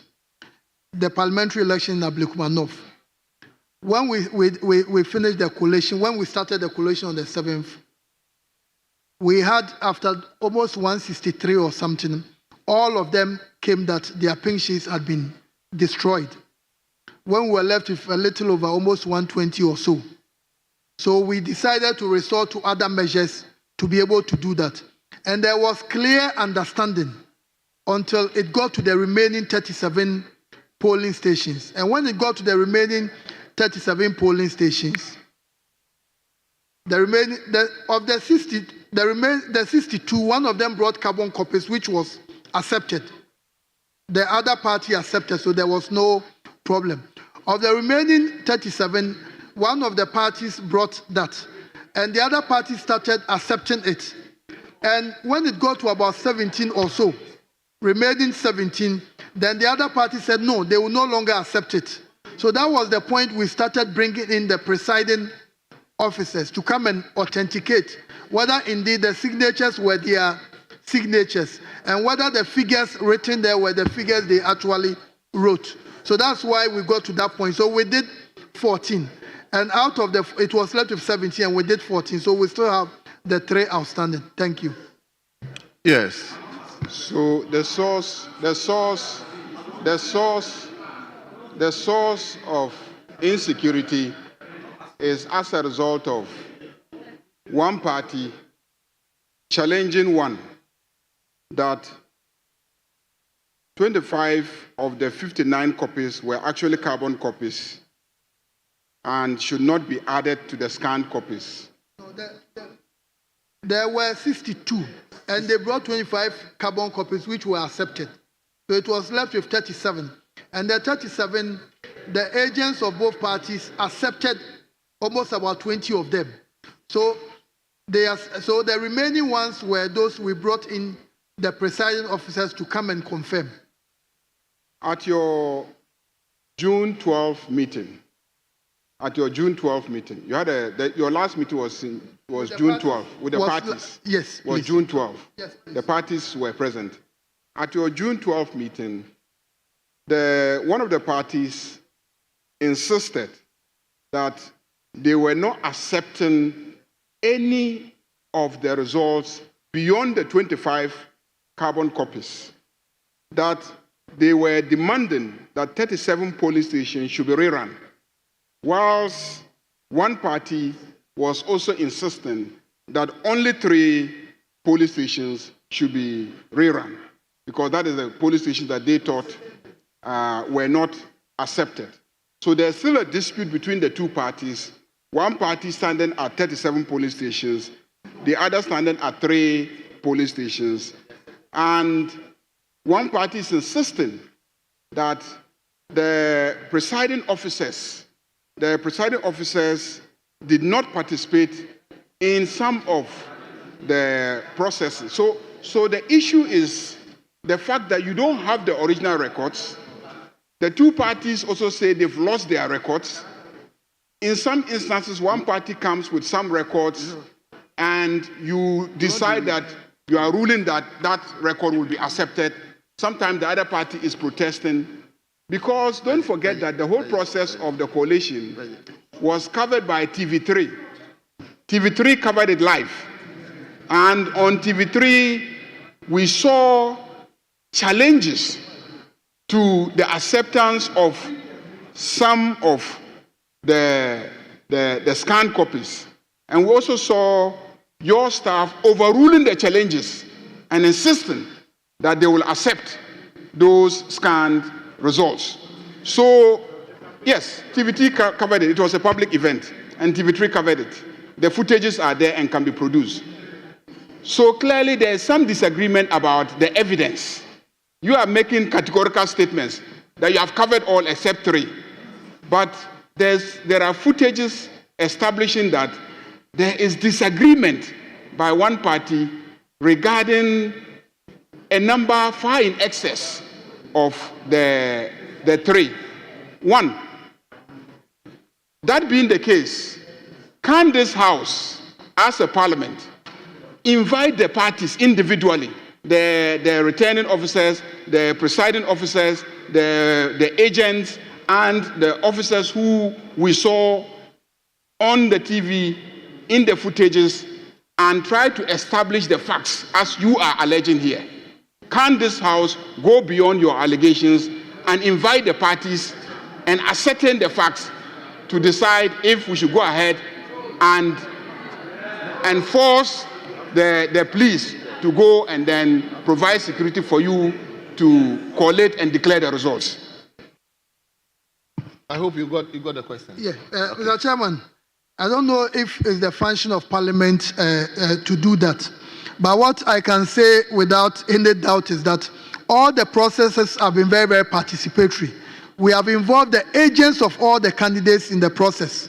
And as I said, when they got to a point and one of the parties was disputing the scan copies, that's when we invited the presiding officers. So the presiding officers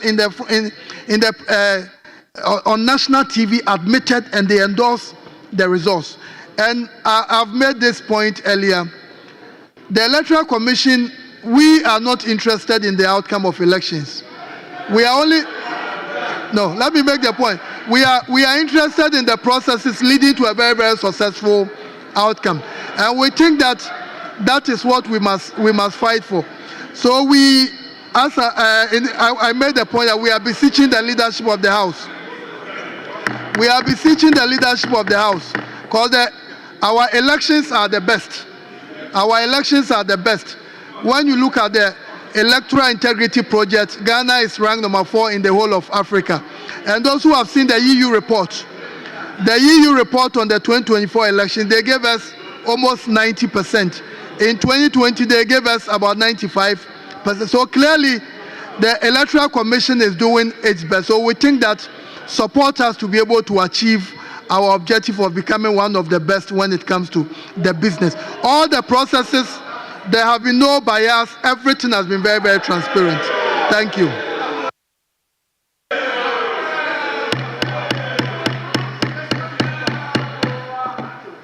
Yes, leader, your 4th question. So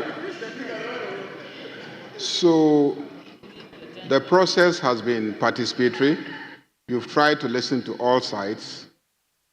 You are left with 3 police stations by your account. By the account of one of the parties, they dispute 37 police stations.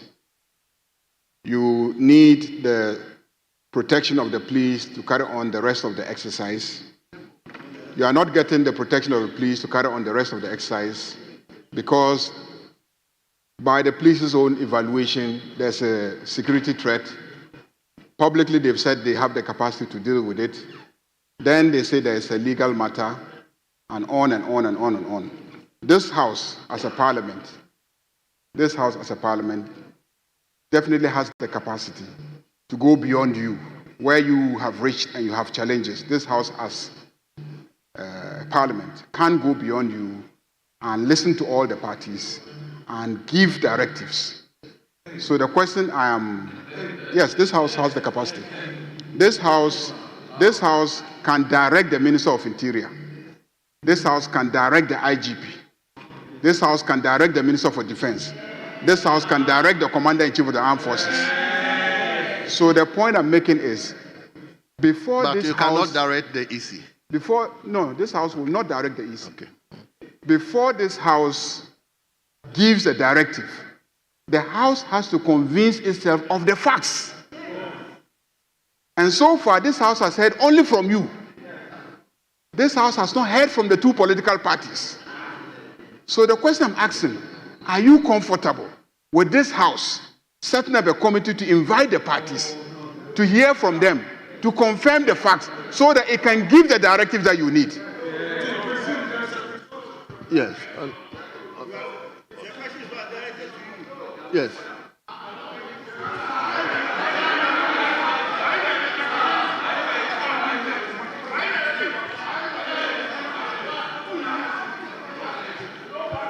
Yes. Deputy Commissioner, you may answer the question.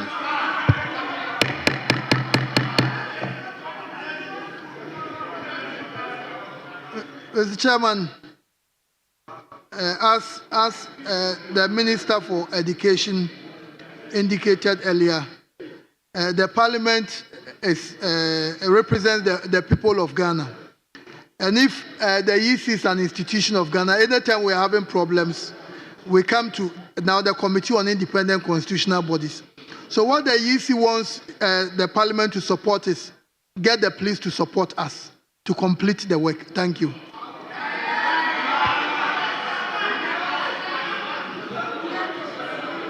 Honorable Leader, you may take your last question.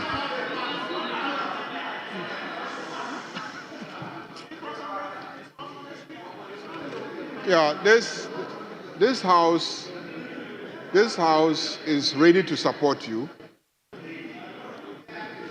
Initially, when the minority raised the issue, I assured the minority that I will go and find out exactly what happened.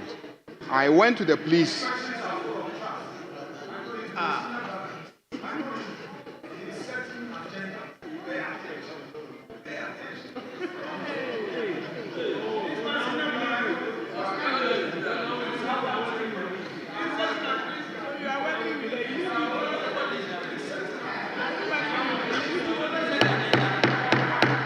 Honorable members, let's give hearing to the Leader of the House.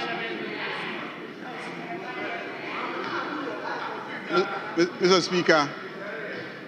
Speaker, this House must at all times endeavor to take sides to enforce justice based on facts that we are not in doubt. Now, you are saying that when it became difficult, you invited the presiding officers so that they could confirm and authenticate their signatures on the scanned copies.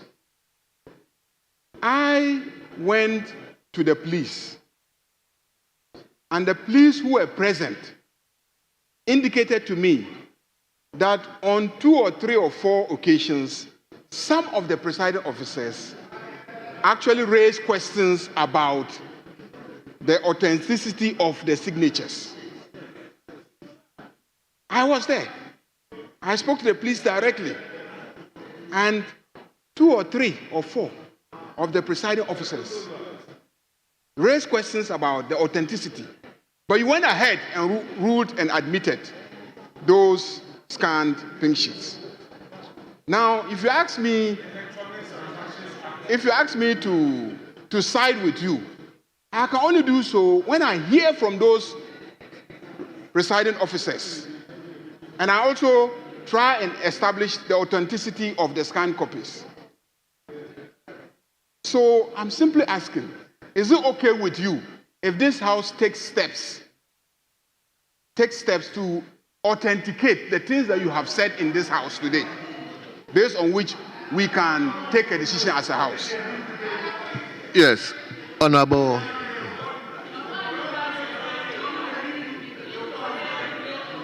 Mr. Chairman, what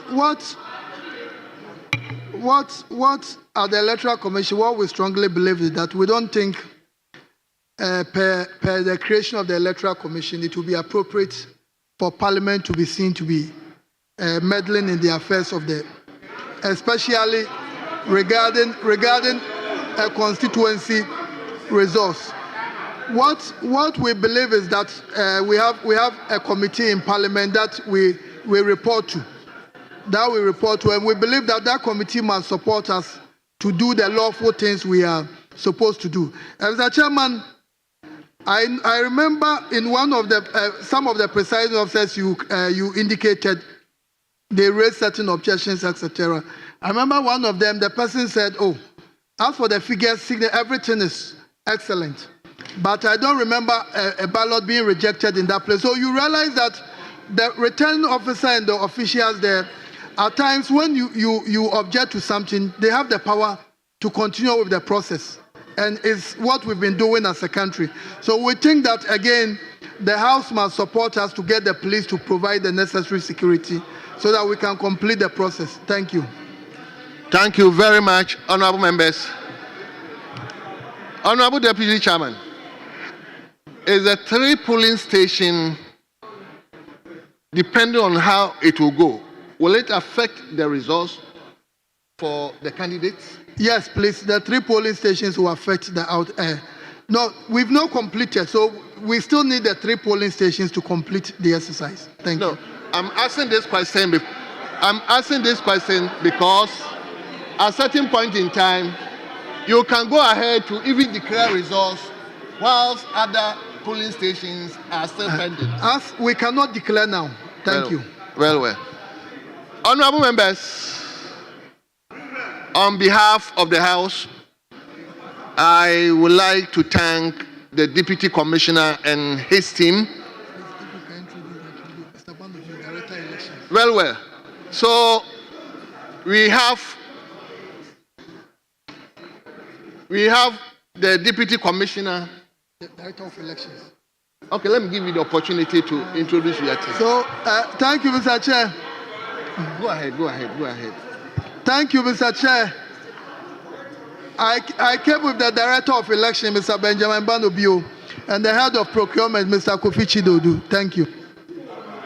Honorable member. Mr. Speaker, I made a mistake by addressing him Deputy Commissioner, and I sent you a note that colleagues, please. Honorable members, he wants to say that he addressed him chairman instead of deputy commissioner. I addressed him as a deputy commissioner. The man is deputy chair, and I want the record to reflect. That one too is an issue. He's a deputy chair. He's not a deputy commissioner. Well. I myself have been saying deputy commissioner. So correction made. Thank you so much. So honorable members, on behalf of the House, let me thank the Deputy Chair of the Electoral Commission and his team for attending upon the House to respond to questions from members. So, Honorable Deputy Chair,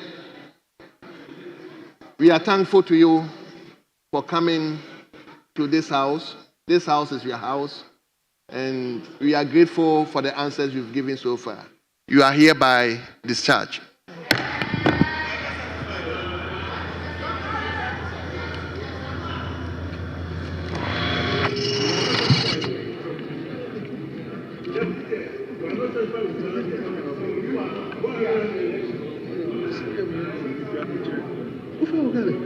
You don't mean it.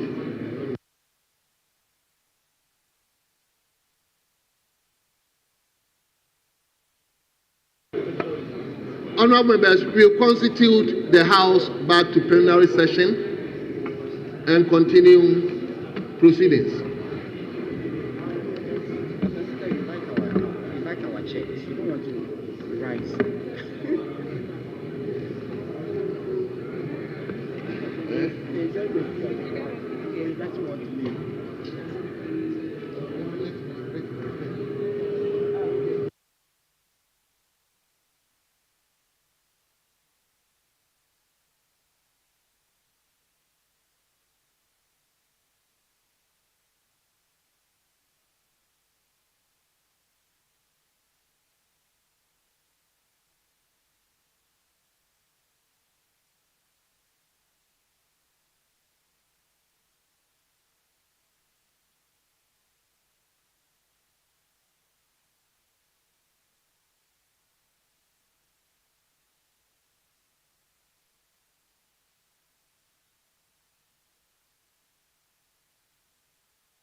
Mr. Speaker.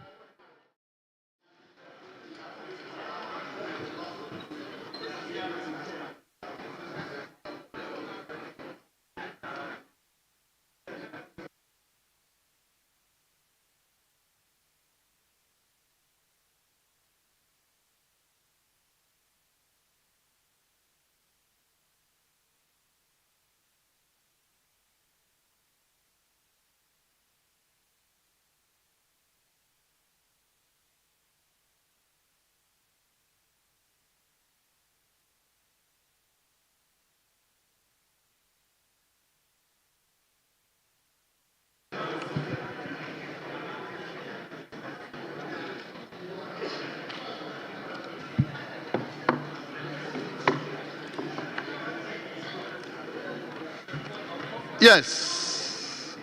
Honourable members, we've done with the urgent questions. It is now the turn of statement. Statement, item 7.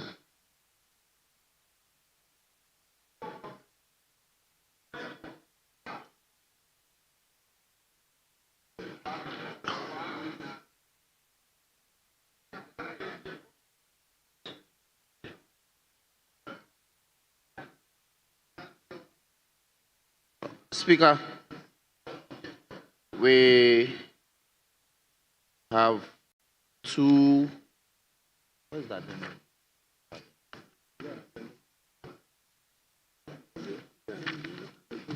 No, the,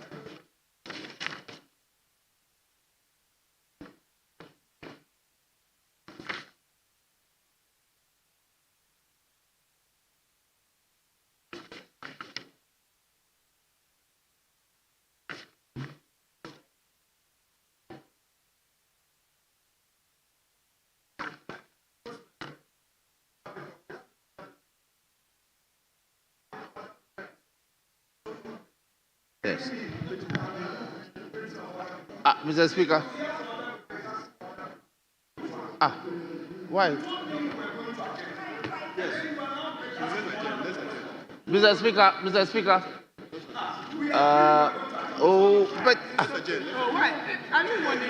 But did you hear me? Did you hear me say anything? Here is full of papers. So which of the papers? Mr. Speaker.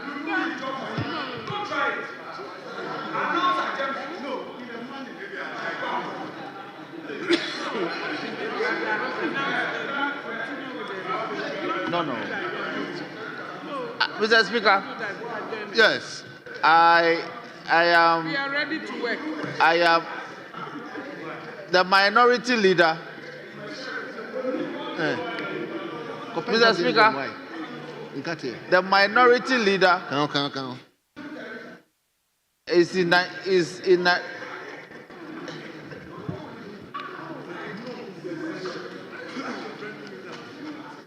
Mr. Speaker, the minority leader, we engaged in the morning, Mr. Speaker, that we have 2 reports by the Finance Committee. That's the report of the Committee on the Indicative Debt Restructuring Terms, which was referred to them a couple of days ago, as well as the Committee's report on the annual report on the Collation and utilization of the African Union Import Levy. So this 2024, these are the 2 reports we intend to lay if other paper addendum were ready. Mr. Speaker, clearly it's not ready, so we have exhausted the business for the day. Mr. Speaker, on this note, we haven't done 5 hours since 2 p.m. Honorable member. Mr. Speaker, there are some statements. Yes. So, Speaker, if you are minded to take a couple, we should. Speaker, let's come back tomorrow and deal with the statement and some other things. So, we pray for an adjournment. Mr. Speaker. Very well. Then do the needful. Speaker. Mr. Speaker, I, in the absence of any further business, I move that the House be adjourned till tomorrow morning, till tomorrow 2 p.m. No, 2 p.m. We do 2 p.m. Speaker, 2 p.m. tomorrow. 2 p.m. Speaker, we're expecting my colleague to move the House properly as a very excellent practitioner. But Speaker, we are not opposed to his application. But Speaker, wait a second.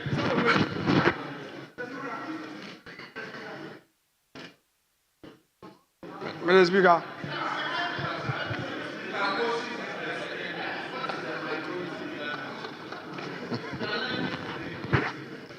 Leader, a motion has been moved and it has been seconded.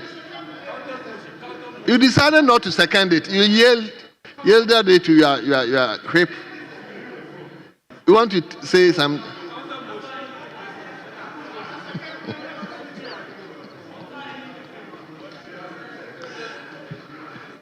Honorable members, Leader, I'm told the agreement was that on Fridays, we should still stick to the 2. Very well. Honorable members, the motion for adjournment has been moved and it has been seconded. It is now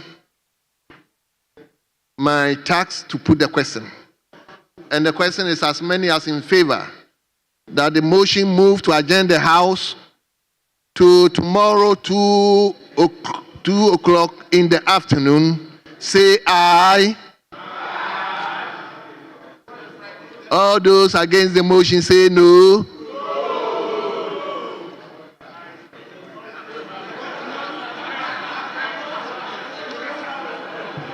Honorable members, I'll take the question again. And the question is, all those in favor that this house adjourn to tomorrow, 2 o'clock in the afternoon, say aye. No. No. All those against say no. No. Other members, the ayes have it. No. The motion is adopted and the house is adjourned to 2 o'clock in the afternoon tomorrow.